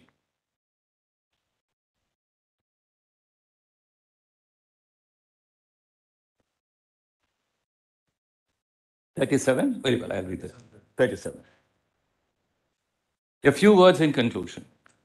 A settlement has been recorded upon material and in circumstances which persuaded the court that it is a just settlement. So looking at materials which are available to the court at that point of time. This is not to say this court will shut out any important material and compelling circumstances which might impose a duty on it to exercise the powers of review. We have reached that point. Like all other human institutions, this court is human and infallible. What appears to the court to be just and reasonable in that particular context and setting need not necessarily appear to others in the same way. Which is right in the ultimate analysis is to judge by what it does to relieve the undeserved suffering of thousands of innocent citizens of the country. As the learned author said, in this imperfect legal setting, we expect judges to clear their endless dockets, uphold the rule of law, and yet not utterly disregard of need for the discretionary justice of Plato's philosopher king. Judges will be sometimes cautious and sometimes bold, must respect both the traditions of the past and the convenience of the present. But the course of the decisions, of course, cannot be either altered or determined by agitational pressures. If the decision is wrong, the process of correction must be in a manner recognized by law. I suppose the curative process is a manner recognized by law. Here, many persons and social action groups claim to speak for the victims, quite a few in different voices. Factual allegations, and with they address their approach are conflicting in some areas, becomes difficult to distinguish truth from falsehood, distinguish as to who speaks for whom. However, I mean, all these preceding paragraphs only express the anguish, the concern, and the despair, and the utter need for an immediate relief the court thought is something indispensable. So, summing up in paragraph 38, however, although to invoke the corrective process in accordance with law shall be heard, and the court will do what the law and the courts of justice requires, the matter concerns the interest of a large number of victims of a mass disaster. The court directed the settlement with the earnest hope that it would do them good and bring them immediate relief, but tomorrow might be too late for many of them. But the case equally concerned the credibility of the public confidence in the judicial process. Owing to the pre-settlement procedures being limited to the main contestants in the appeal, having the benefit of some contrary or supplemental information or material, very important, the benefit of some contrary or supplemental information of material, having a crucial bearing on the fundamental assumptions basic to the settlement, have been denied to the court, and that as a result, serious miscarriage of justice, violating the constitutional and legal rights of the persons affected has been occasioned, it will be the endeavor of this court to undo any such injustice. But what we reiterate must be a procedure recognized by law. Those who trust will not have a cause for despair. So I try to gather from this judgment, the court left open 2 or 3 important considerations, that if contrary or supplemental information material which has a crucial bearing on the assumptions which persuaded the court to reach at a settlement between the 2 conflicting figures of propositions, and if that is made available to the court through due process of law. So would not the court say that, well, yes, the assumptions are wrong, and if other set of materials are available, we would rather look at these figures rather than the assumption. And that's the most pressing question before the court. And I suppose when the curative petition was filed, it has paid a good deal of attention to these aspects. We also kindly turn to, just at this point of time, to few provisions of the Act and the scheme under the Act. The Act is in the same volume. I will take your lordship to the review judgment a little later.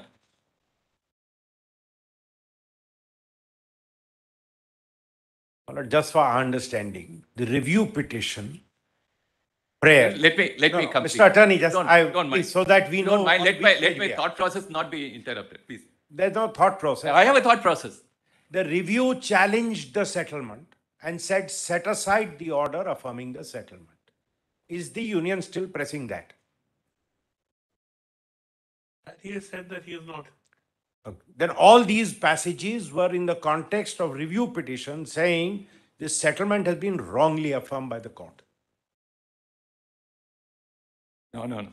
This is the order which affirms the settlement, which was passed as a matter of order on 14th of February. No, it's a signed settlement, it's reproduced. It has not been shown. Kindly turn to the Act at page 174.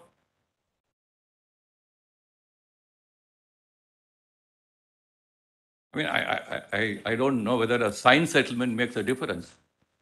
If a settlement is bad, for any reason whatsoever, and the judicial process endorses a settlement which is illegal, which is unjust. That's not that.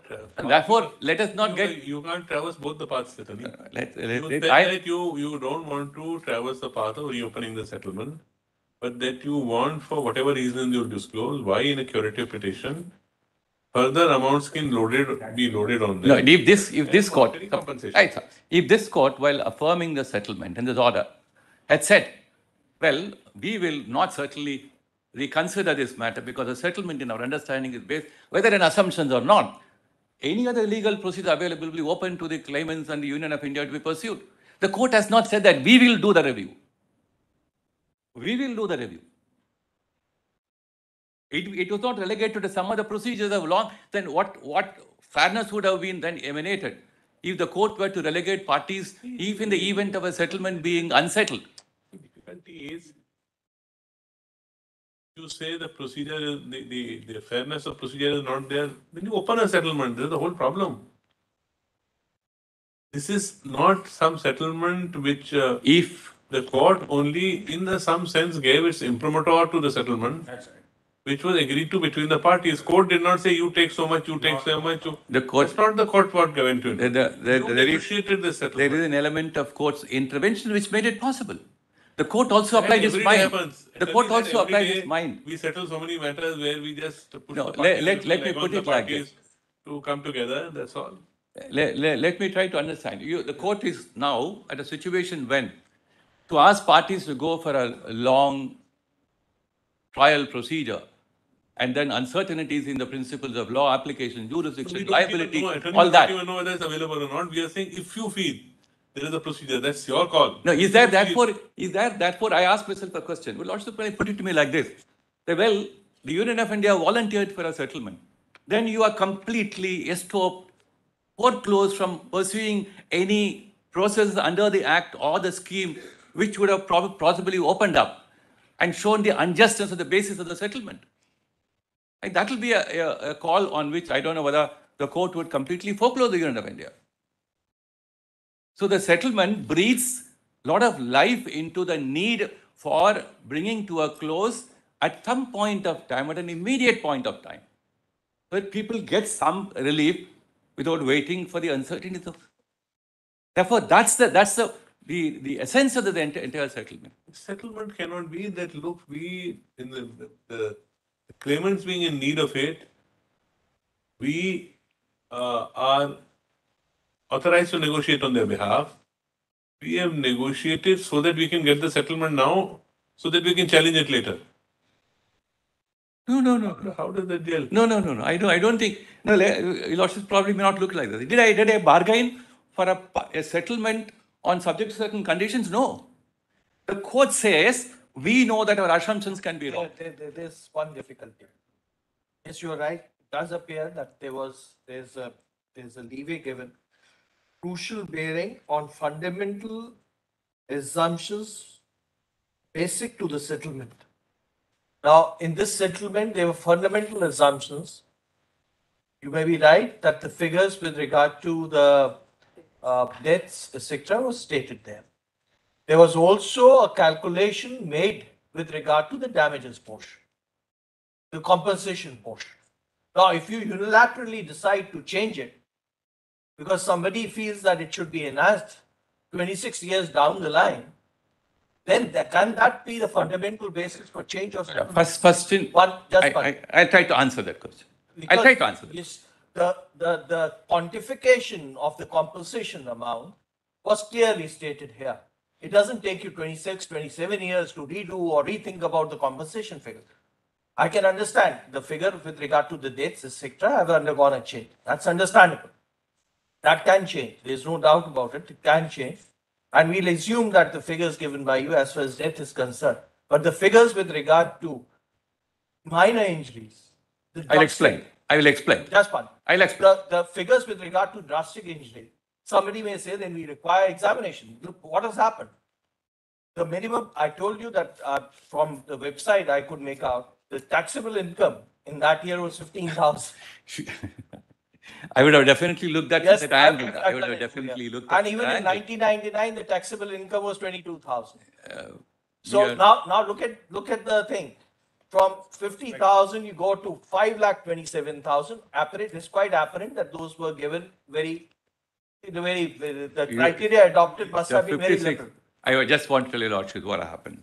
But you can't say that, look, 26 years down the line, I've decided to increase the sum from 1 lakh to 3 lakhs, and that refers to the MSCT compensations. Today- And that will increase it now to 10 Today, lakhs. I am not on the question of increasing the quantum of compensation. We are first on the question of the figures.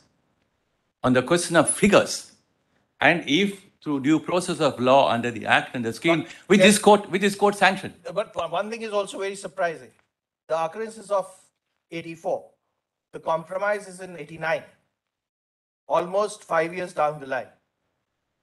Do we accept that the government or all the organizations were not aware of the minor injury figures? No, there was too many issues which were not 5 clear years at that down the point line, of it time. speaks about Your Lordship, urban today, even today, when Where I it reflects even on the even governance level. with great respect, even today, when I had an interaction with the ICMR scientists, all over the world, there are several unanswered questions on medical evaluations of certain categories of ailments and disabilities. Therefore, the asbestos case is one of the most classic examples. So therefore, to say that in 1985 and 86 or soon thereafter, or when the settlement arrived in 1991, everything was written on the slate. I say with no sorry. It's not like that. Cannot be, but you can't have a scenario where you say, well, 50 years down the line, we have now come across more developments, so we open it up. That's what we are trying to pull you. And that date, did you take a prudent decision on that date The to settle figure- or not? No. You are not saying No, that no, no. Our decision was motivated. No. That's not what. Please don't.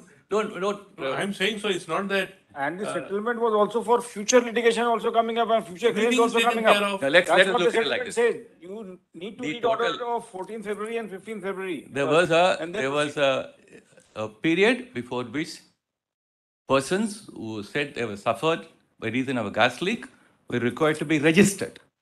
That period was over. So all those who got registered before the said period, and that happened till 1996, 97. It has to happen like that. Because after the settlement commissioner, the whole process of registration was kept open. So earlier, whatever was again ad hoc, and on that ad hoc basis, the assumptions came placed before the court. How long? So therefore, in See, 19 it's your settlement commissioner in a sense. yes. Now, how long is it expected to be kept open? Well, by 97, the registrations got concluded. Yes. Then all these cases registered before 97 were being examined. So you are saying registration took 13 years. No. By 2000, 84 is the episode. Yeah. So you say registration took us 13 years to determine who are the ones affected.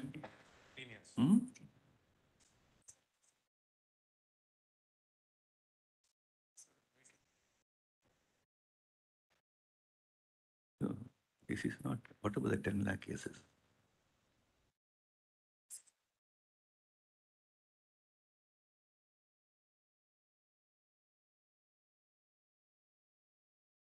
Attorney, if I may One. say so, populism cannot be the basis of judicial review. By the time or this- judicial curativeness. By the time the settlement came to be arrived at, so between 85 to 86, there are about 6 lakhs persons who Inform the I'll court. give- I'm sure the attorney can look into it. There are news reports which say, after your lordship's order saying we will not hear the NGOs. There were protests held saying the NGOs are not being heard, and the government assured them we will place all your papers before the court. Maybe so. So this is how the breakup figures of No, registration Attorney before General, one more. 8. You can choose to answer it later. Let us go by what you say. Yes. If you see paragraph 4 of this order, Paragraph 4. 4. Just now you read. You did not Your Lordship. open it. Your Lordship. The court felt that maybe in future there is possibility that somebody will apply for review. And therefore, court thought it fit to record reasons why settlement was accepted. Yes. That's what paragraph 4 says. Paragraph 38 says, That's right. we go one step ahead. There was a review, in fact. In that review, one of the contentions was that compensation granted is too low. Correct? That review is now dismissed. Now that chapter is over. Review is over. That is reported judgment. In that judgment, court says that if there is shortfall, government must pay. So my question to you, you may answer it later on. Your Lordship. My question to you is, if government was so satisfied that, look, we need 600 crores, 600 crores must be paid to these victims. Why government did not pay at that time? I can understand government, after having satisfied that these people are entitled to more compensation, I can understand government should have paid and then come for whatever curative review, whatever you wanted. But in the process, after having satisfied that these people need more money, you have not paid them. And now today you are coming by way of a curative petition, though you are liable to pay as per paragraph 198 of that judgment. And forget about paragraph 198. If Union of India was satisfied that these people are entitled to more compensation, Union should have paid and then thought about recovery from somebody else. Why that was not done? Let me try to. You can answer it later on also, but this question you must answer as Union of India. I'll try to do that Yes. because there are some facts which may be brought to your Lord's attention which will answer this question. Now, sometimes a repetition may bear with your Lordship, it's okay. They like that. 1991, even when the review petition was being heard, I was trying to point out between 85 to 86, 6 lakh people got registered and the registration got concluded by 1997. So when the review judgment was being heard, the final figure on the number of deaths and the final figures on the shifting of categorization of injuries was not certainly available either to Union of India or to the court. No, agree. The question is different. At some stage, maybe while filing, at the time of filing this curative petition, or even thereafter when you sat with these calculations, Yeah. the government was satisfied that these people should be paid more money. They should be adequately compensated. Why that amount was not paid for so many years? The curative petition is of what year? 2010. For 11 years, why you did not pay them? No. The government. Why you having waited felt- till, the government having felt that the inadequacy of compensation. Coming back to that page number 2.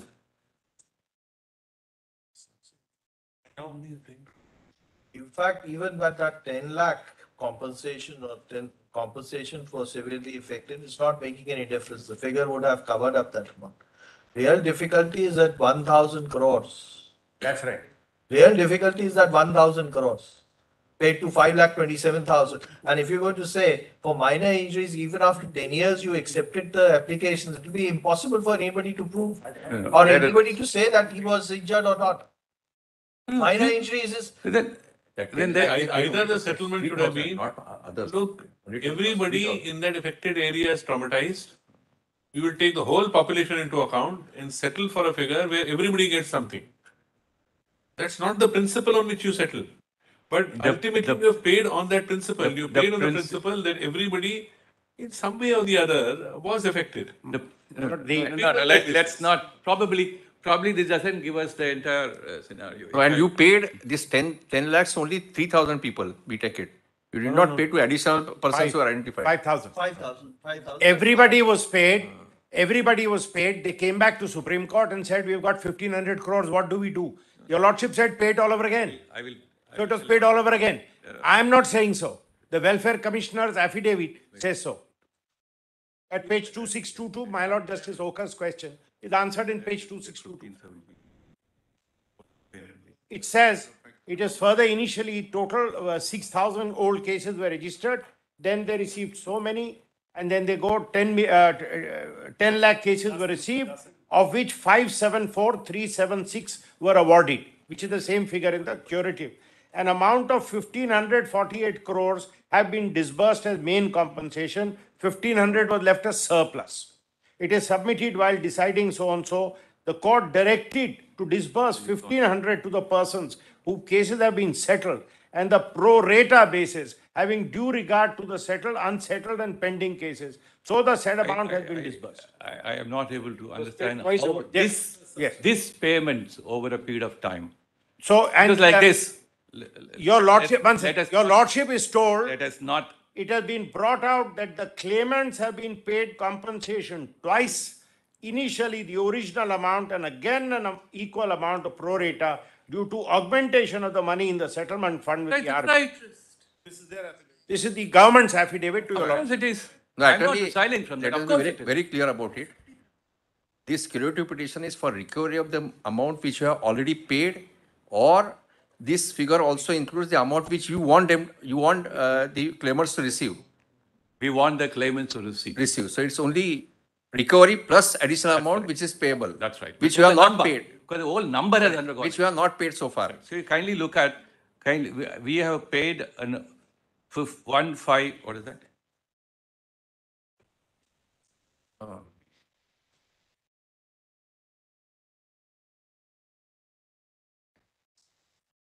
I'm, my lord, I'm sorry, my lord, please see the figure, 5,74,000 is the figure in the curative. They say 5,74,000 has been paid. The 574 has been paid. Yes. No, to be very frank, the fact that they decided to increase the compensation also to 10 lakhs is fine because they had. It's all paid. Surplus funds which were there, it was good that. Perfectly fine. But the real difficulty which is working out is again going back to the. No, my lord, with that it has been paid. There were no surplus. I'm sorry, at all. with that it has been paid, 5,74,000 cases includes that increased amount. And that has all been paid is what the commissioner is telling this court. And they still had money, so they said paid all over again.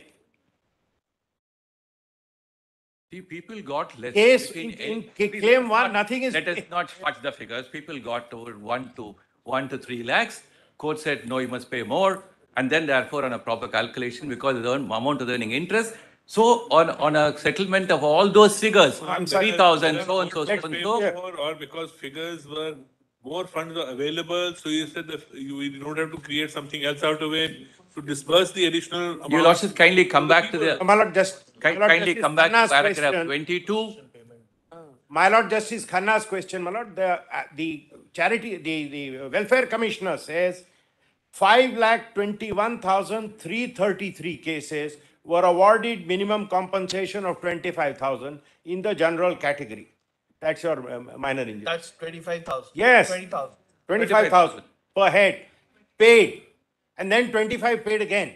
50 has been paid. Yes. That's what the affidavit is telling your lordships.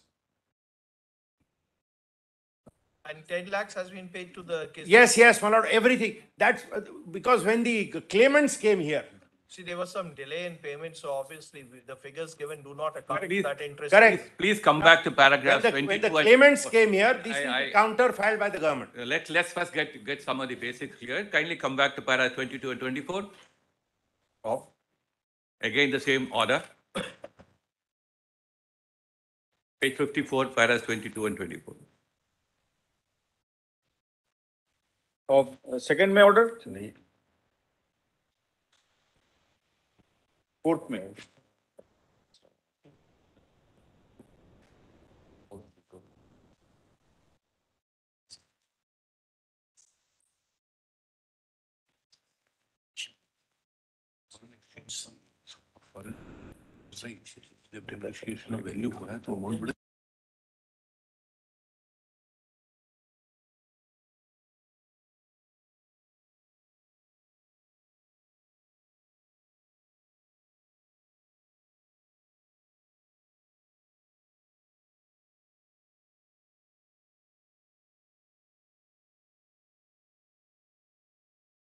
Instead, by the respondent, earned interest, Your Lordship, please.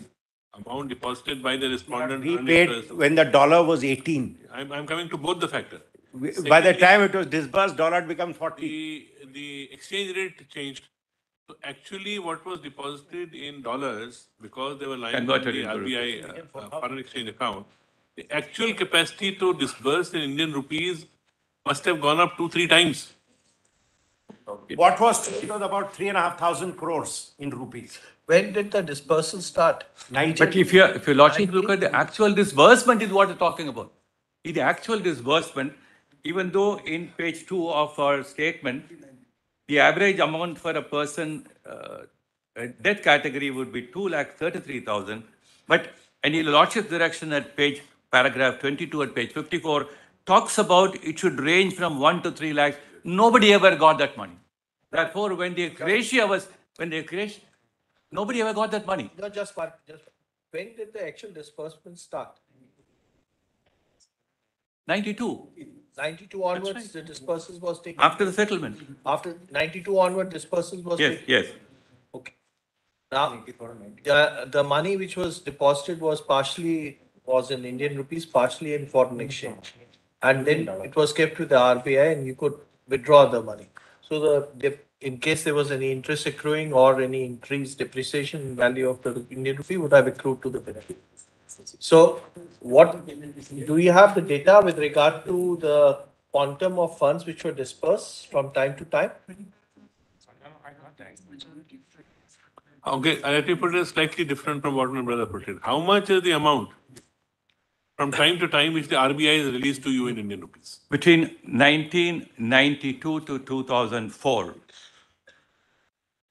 1549.33 crores was disbursed. And on a pro rata basis, because that amount was found to be less than what was due to be paid, an equal amount, out of 1517.93 crores was paid after 2004. How much is the amount paid dispersed from the amount deposited? 1549.33. 1549.33. This is from This includes- 1992 till 2004. Yeah, 92 to 2004. This includes 725. That amount will be explained by taking into account that 725 crores plus the interest. Plus the interest. And what about the exchange rate valuation? After 2004, No. Again, Exchange, 1517. what they deposited in dollar terms would be maintained by RBI in dollar terms to be converted into Indian rupees as and when they released it to you. that's right. Correct. So in the meantime, the dollar rate also went up. That's how the interest.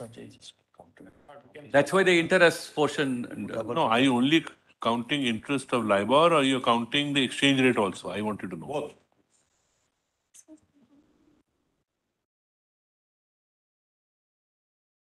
That's how it became 3,000 crores. It's If 3,000 crores. in terms of the original. 1549. It's 3,000 crores or After paying In 1549, they had 1,503 lying in the till. So your lordship said, well, paid again. Basis, because the found was found to be. No, I'm sorry, my lord is asking. That's not correct, Attorney. See, the question is, you are saying you have paid 1549 crore. But the Have you quantum. paid 1549? Have you paid now actually 3,000 crores? 3,000 crores. The quantum is also to be taken into account. Therefore, if according to No, that as a matter of figure, how much amount is 1549 or 3,000 crores?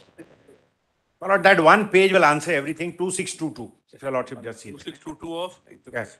Volume 11, UCC documents, respondents' documents, reply of 21st November 2011 by the Welfare Commissioner. Let's at least be clear on figures so that, my lord, we know where we lie. Earlier you had mentioned there was an affidavit of RBI filed, RBI's letter saying we still have 50 in the till. which was subsequently released and paid again. No, now June 22. That is 50 crores. Yes. 50. This is earlier released is in the Welfare Commissioner because when the claimants came and said we are not being paid, the Welfare Commissioner said, what are you saying? We received 10 lakh claims, 5,24,000 claims verified, 1,548 crores paid, 1,503 was sitting with us. We came to Supreme Court, said, what do we do with 1,500 crores? Supreme Court said, paid all over again. Paid all over again. Pro rata basis. That is what, of course, pro rata. And all this money is out of those 470. That's right. Out of the 470 million, increasing. Just see that so that, my lord, at least these facts, unless the government says this affidavit is wrong, and so far they haven't said it. If your lordship sees from page 2621, it will become very clear. Just let us get the file. I'm sorry. वो 425 था वो बढ़ गया.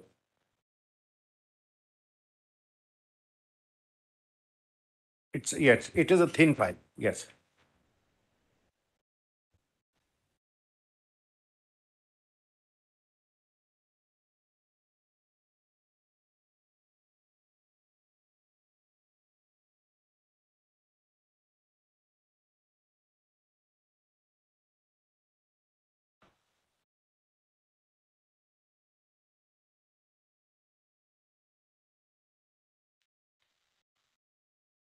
What page of this? Starting 2621, in 3 pages, my lord, everything is, or at least this factual bit, your lordship will have a clear picture. Yes. You've got it? And this is as late as 2011. 26? 2621 onwards. I hope they've given the right file. Yes. Foot of the page, it says it submitted Government of India frame guidelines and quantum of compensation. Then it says guidelines originally issued by the government, 92, it gives your lordships the figures. It is further submitted, page 2622, Yes. that initially 6,18,659 cases were registered in the office of the director, claim. However, the settlement between the government and UCCIL was 89. In pursuance of the notification of 1996, registration of new claims commenced from December 96 to 7th February 97. So, it is not that the process took 7 years. They finished one round of registration. Then the government reopened the registration. That registration ran so and so. Further 60 days time was given for submission of forms. 410,000 new claim cases were registered in the Office of the Welfare Commissioner. 4,10,000. Yeah, 4,10,000, sorry. Thus, in all, 10,29,517 cases were received. All these cases were disposed of by the... Just one pausing as Mr. Salve for a second. 6,18,000 cases first Yes, is all that is received yes. over a period of 4 years. 89 to 96. 85 to 89. Yes, 85 to 4 89. years. Yes, Then after about 7-8 years, the claims are reopened. Yes. You can add to the claims. yes. Against that, another 4,10,000 claims Correct, are correct. filed. Now, this is, my lord, in the, and your lordship knows, Welfare Commissioner is normally a sitting judge of the Madhya Pradesh High Court. All these cases were disposed of by the Office of the Welfare Commissioner in accordance with the Act, out of which 574,376 claim cases were awarded. So do we take it that the remaining cases were not found to... They were rejected. Rejected. Yes. They were not meritorious. Yes. Now, they may challenge that. That's the within the Act process, etc. An amount of 1,548 crores have been disbursed as main compensation. 574,376 cases, old and new. However, 1,503 crores was left as surplus. It is submitted that the court, while deciding IA 3181-38, directed to disburse the remaining 1,500 crores to the person whose cases have been settled and the pro rata basis, having due regard to the settled, unsettled and pending cases, the amount was disbursed amongst claimants. At this juncture, it would not be out of place to mention that the total amount of the settlement by the Honorable Court was for 70 million, which converted to Indian rupees amounted to 750 crores. As on that date. As on that date. In Union Carbide and so on so, the court held that no victim will be deprived of benefit to which he/she is entitled. If the settlement is found to be insufficient, the deficiency is made good by the Government of India. This is their affidavit. At the same time, the Honorable Court accepted the submission that while withdrawing the funds, the rupee deposit and the amount representing the accrued interest should be utilized progressively, exhausted, so that the benefit of any prospect of higher exchange rate may be preserved, and this was protect the interests of the victims in the event of increase. Thus, the Honorable Court never directed the amount of compensation to be determined disbursed with reference to the value of the dollar. Further, it is to be brought out that the claimants have been paid compensation twice. Initially, the original amount of compensation, and again an equal amount on a pro rata basis due to the augmentation of the money in the settlement fund deposited with the RBI on account of exchange rate variation and accumulation. These dual benefits of exchange rate variation and accrual have been availed by the claimants in the pro rata receipt. Then, my lord, see the next para at page 260. So therefore, what was the settlement of 750 crores on conversion of US dollar 470 million? Became 3,000 at crores. the same time, became 3,000 crores, Yes, 3,000 odd crores. approximately. Yes. Out of which 1,500 crores were paid. But then with the passage of time, etc., 1,500 crores more left. Court said, okay, almost double it, or give it pro rata basis. Pro rata again. So Yes. again, that total amount is paid up to 3,000 crores. Now, how it is paid is in page 2624. Yes. It is further submitted that in all 574, 376 cases were awarded compensation in categories 1, 2, 3, 4, and 5 within the framework of the Act. 5,21,333 cases were awarded minimum compensation of 25,000 in the 01 category. Further, 6,561 cases were registered in the death category but awarded. These are only that same Yes. tabular which is given. Correct. The misconception which I had and which arising is that when they put the total figure, they put the total figure is about 748 crores or 750 crores. Yes. The fact is the fund disbursal is 3,000 crores. 3,000 crores. That was the Not gap. 48. That's why, my lord, this explains it fully. He then says 40,000 cases of personal injury were awarded, 233 was done, 8 cases registered awarded. The next two- Finally, by the order of the court, a 1-by-1 pro rata basis and equivalent to paid compensation, all the victims are availing of lifetime medical facility as provided by the government. It's also necessary to be brought out to the Supreme Court that the central government constituted group of ministers to examine the matters. The recommendation was as follows. Then, my lord, that is given. Yes, yes. According to the group of ministers, following approach may be accepted, and an amount of 669 crores has been sanctioned as ex gratia to be disbursed amongst the following victims of categories.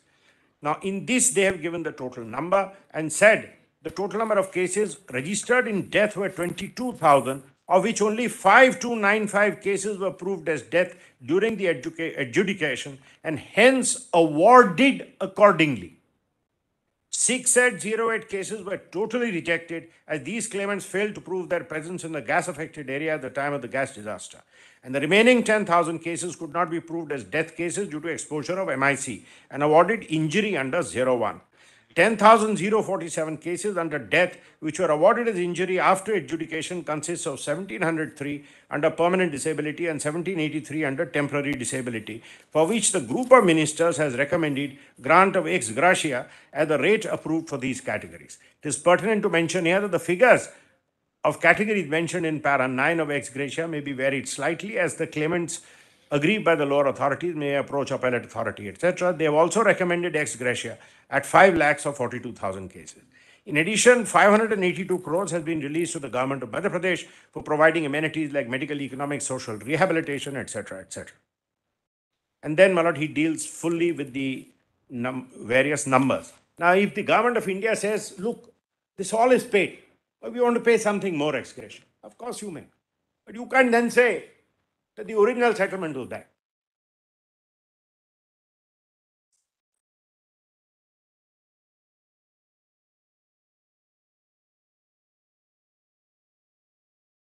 I think your mic will have to. Please come back to page 2 of the note, and we have these figures, very important. So we were looking at those 1, 2, 3, 4, 5 categories, 1 to 5. Let us not look at laws of property, laws of livestock, which is about 1 lakh. We look at the other 1 lakh. So serial numbers 1 to 5 are 1 lakh set of people for whom the 725 crores was to be expended. Yes. But when the number went up to 5,74,000, you are looking at whether the amount earned interest or not by reason of an exchange ratio. Total amount you paid additional 675 Now, instead of crores. being paid to 1 lakh and odd people, Maybe any, the 725 crores. could have been paid to them. Became, according to an additional amount of 675 crores.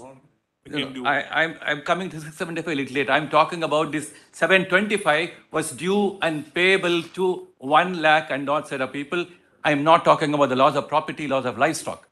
But on the other hand, this amount which accrued interest was paid to 5,74,000 people. Therefore, what I would have got if more number would not have been inserted in the number of claims, I would have got more. Therefore, the What question, you may have therefore, the question was the number having Actually increased. got by reason of Suppose the dollar rate would have remained the same, then what That would have been lesser. No, that's a different issue. would have been I'm not on the dollar exchange issue. That would There's a lot probably of ifs and completely. buts in it.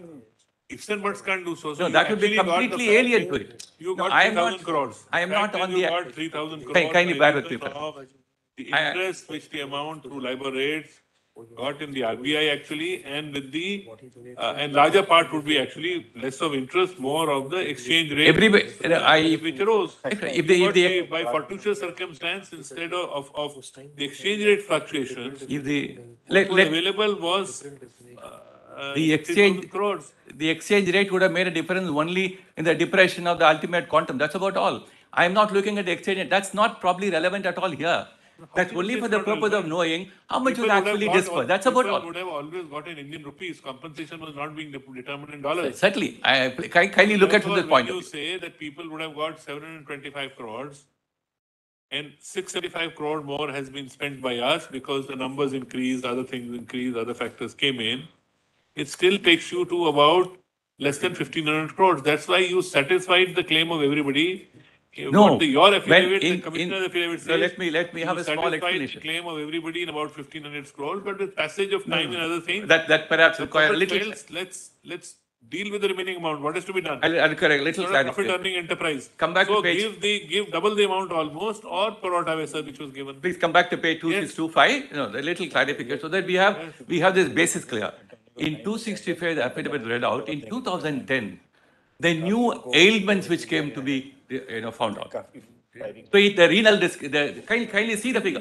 Kindly see, please, page Say that 262. Please how turn over to do page the 2625. ailments, some people may have ailments because of that. Some people may have other reasons. After all, the body is such a structural ailment. How do you Please, link the two after I would 20 only, years, I would only 25 years? advise. Completely at loss, actually.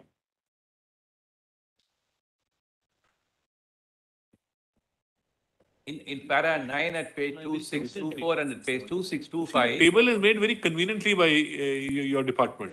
They talk about 725 crores. It's only when this affidavit is read that, at least for myself, I don't know others, that I came to know that there's 3,000 crores which has been disbursed. Of course. But then to what number of people is the question? We have To to what, get the of course for till this. Of course, to the what affidavit was number? read. No, to how many people is the question? Your The question is, your argument is simple. You paid that 670 crores for being distributed to X to number. how many number of people? To X number of people, Yes. which was the figure which is given in column A.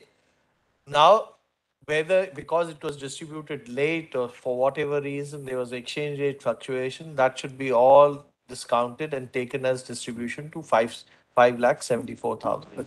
No, 2 lakh, that's precisely what I'm trying to 2 point lakh out. 5,000. 2 lakh 5,000. That's the figure. Which is given. Let us keep it at 1 lakh. Forget about Okay, this. okay, we exclude 5, 6 and 7. So till 5, 1 lakh odd was the figure. So don't account for that while making distribution to the other persons who have come in, which is 5 lakhs and odd or 4 lakhs and odd. So that's your argument. We understand. That's right. So in the process, if I would have got 1 lakh or a pro rata on versus the earning of interest, I would have got to 2.33 lakhs. Nobody ever got beyond that. So what Therefore, you're the whole, saying is if the interest and depreciation in Indian rupee takes place, it will only accrue to the was only a solace, benefit or the great solace, that's about all. yes, to the benefit of those 1 lakh. So that earning interest It's solace cannot to by them. itself. But it can't be an extra deprivation for the other side. No, that would be a question I would probably urge a That's lot. the whole problem. That I'll try to urge the They question. can't That come back question. and say, look, the exchange rate has gone up. Now give us benefit. No, that's They- the settlement. the If the exchange settlement- rate doubles, it doubles. I You get the would benefit. probably urge of your lordships to look back into the 1989 3 SEC, Then- which steers clear of all these peripheral aspects of the case. These are all peripheral aspects which ought not to have any bearing on the ultimate question as to what number the court will ultimately take into account, and if so, what quantum. That question is a core question, and that's why your lordship said we will spend enough time on reviewing this matter if those materials are brought before us. So we are on the materials. We are not on any other questions. So for the UCC to say, look here, you had the benefit of a exchange rate of interest and interest earning over a period of time, you could have used it for spending for 1 lakh or 5 lakh of people. I mean, how does it lie in their mouth? A delict cannot come to the court and say, I had all kinds of delictual arrangements, I will walk out of my liability and jurisdiction, and that's the end of the matter. They are saying you have settled, now you deal with it. That's a They are not problem. saying- all this you are putting to them. If your They are lordship saying think, you settled, if you your are Union lordship of India, you settled, That's my long and short. you have walked out of this, we have walked out of it. no, nobody has walked out. You- I you with agree. great respect. Of course they walked out of it. And after that, if something more, you are supposed to make up with this. No. If The other facts which have emerged that actually the figures was not 700 or so because of fluctuation. They are not trying to take advantage of that fluctuation. I am What the we are Union trying of to India, put to you is, please, you have got 3,000 crores to disburse. if your lordships say that somebody is trying to take an advantage, kindly look at, again, come back to paragraph 38. Neither, it's not a question of advantage, that's a fortuitous circumstance in your favor. They can't claim anything. You've got it, we are No, not. I only looking at para 38 as a proposition, Yes. which this court has said, with all its anxiety and concern built into it. Yes. If the court says, settlement notwithstanding, Yes. if a settlement has to be final, irrevocable, then the court need not travel this extra mile to keep it open. It kept it open. If it kept it open, then the court will only look at relevant reasons which will persuade the court on the basis of materials, supplemental information. And if those supplemental materials could have only come on record before the court by any process under the Welfare Commissioner's proceedings under the Act, then would they be told to wait at the gates and said, no, you have no entry. This court said you will have a necessary entry. You can't come in. Question is, in what circumstance, what you consider as an entry, is there an entry or not? No, therefore somebody could examine that. The Welfare Commission process is a statutory process. And your lordships, when You are praying for a retrial of the suit. That is no, what you are praying. if somebody could say, You are actually saying, no, let's I'm only try the suit again, starting from where it was, despite our having appropriated the amount. This is what you are. yes, of course, Come in of course, of substance. course, of course. Then try the suit. Then he is saying, you say, No, I- walking out of the settlement, then there's obligation under the settlement doesn't remain. You look at both ways. See, you can't. No, have your cake and eat it. if a settlement, again to go back, I mean, these are areas where the court will probably look at it entirely from a different perspective. The government A of India perspective says where- that we don't have the means to come to figures for decades together. Therefore, we did not know what was happening. Now, some benefits may have come to us by reason of foreign exchange fluctuation. Ignore that aspect. That's a fortuitous circumstance. But now reopen the whole thing and try the suit. Then say try the No, suit. then I ask myself a question, with respect to Lord. Ask myself a question. Is this the paragraph 38 written in vain? Yes. At what point of time the court thought a paragraph 38 would come alive? When will it come alive? It can come alive, and I'm sure it is not written in vain. And if it can come alive, it can come alive after the due process of law has reached certain termination. Yes. And that's how it happened today. So if the entire settlement is over, notwithstanding all these very, very eloquent concerns expressed in this judgment, nothing else remains. But the court was alive to this fact that materials will emerge. And in all those mass tort cases, materials always have emerged.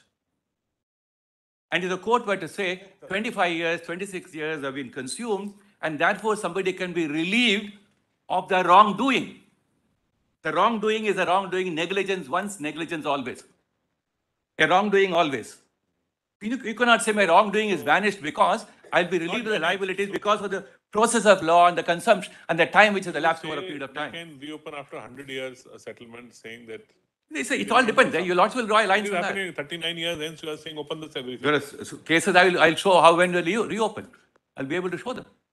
So if on materials which do not inspire confidence, and there are cases where you want Actually, an it's not even added reopening. amount of compensation. It's not even reopening. You are not even saying, you can't say because you will be in great problem if you say reopen the settlement. Revoke. No. The words are revoke. Let You are us saying look it- into the. You are saying add on the figures on the settlement. I would because say of, without I trial, would because of the material I put before. I would say upon a fair and a comprehensive examination of other material that are going to place, this court will say, yes, that is possible. Your Lordship may reject that question, but I'm saying that's what the court is being urged to do. Now, if you let us look at also what the review judgment, the actual review judgment had also seen that. So arguments were raised before the review court. And how did the review court look at that? So could you, like, before I take you lot to the review judgment, kindly turn to a few facets of the legislation. In the same volume, at page volume 1, at page 182,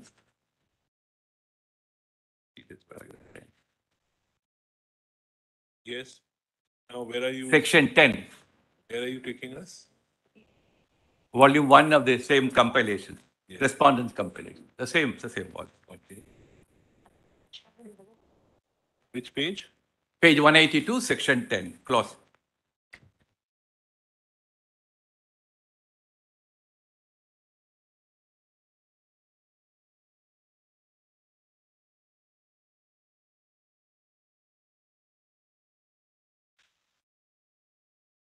For the removal of doubts is hereby declared This is of that the any sums paid by the government to a claimant, otherwise than by way of disbursal of the compensation or damages received as a result of the adjudication of settlement of his claim by a court or other authority, shall be deemed to be without prejudice to the adjudication or settlement by such court or other authority of his claim to receive compensation or damages in satisfaction of his claim, and shall not be taken into account by such court or other authority in determining the amount of compensation or damages to which he be entitled in satisfaction of his claim. For what the government did by way of Croatia is covered by this. Yes. So in order to meet a contingency when people waiting for a long time, and then as page 6225, the affidavit shows there are new ailments with the process of a settlement commissioner found out. And the ailments which earlier were not even known, very serious ailments. People have suffered all this over a period of time. So in order to do that, this was done, and that's covered by section 10. So that would not be taken into account. And kindly look at the scheme. And the next page. It begins at page 183. And please turn over to page 186.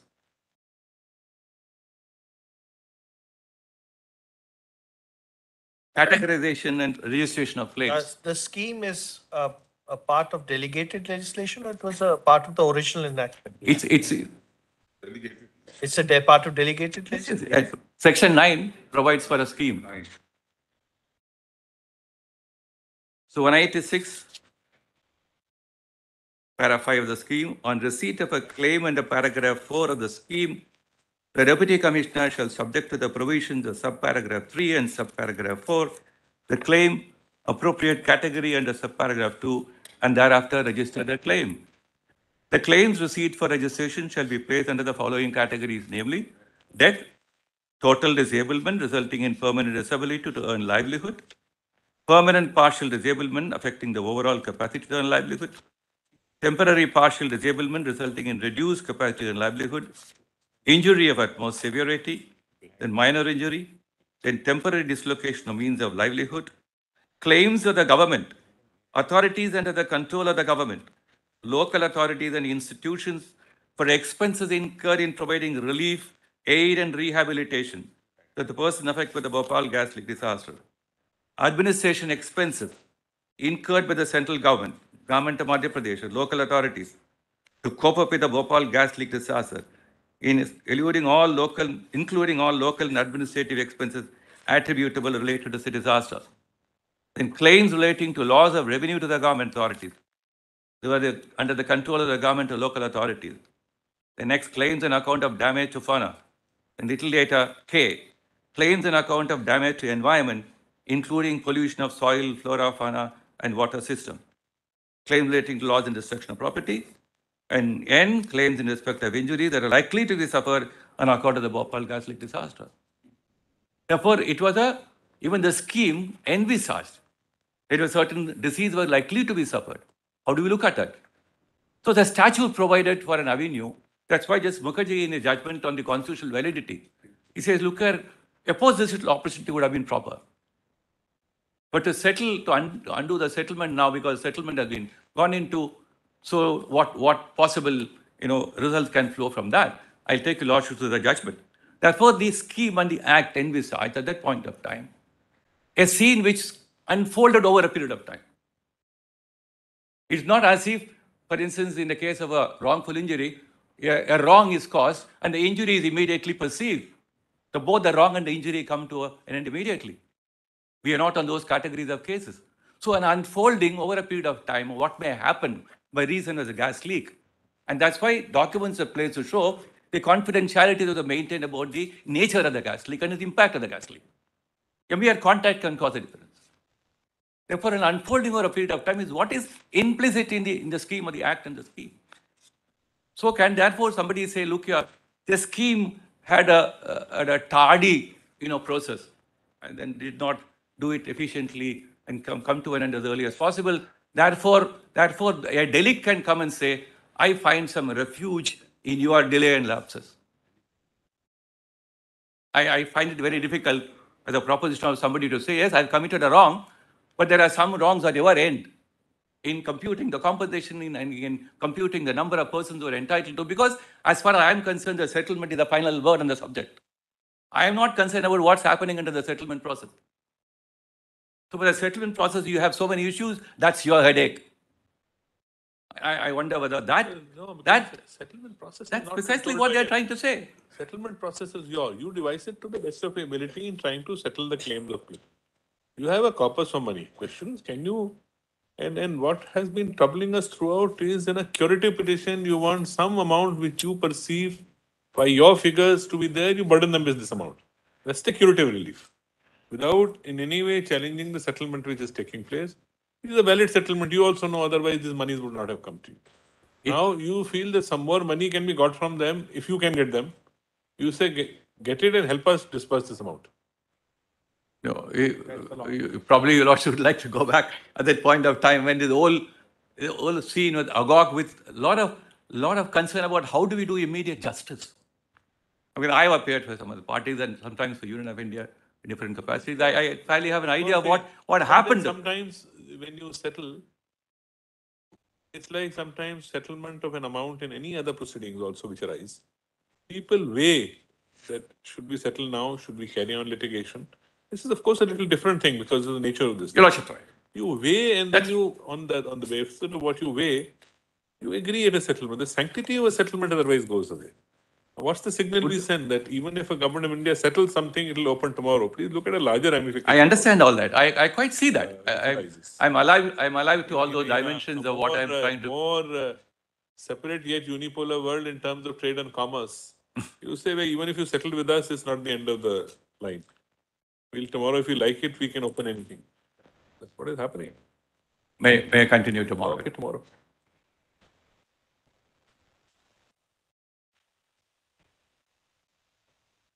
But I may be missing for a little while in the morning. I don't think he'll end in a little while. I'm grateful to you, Lord.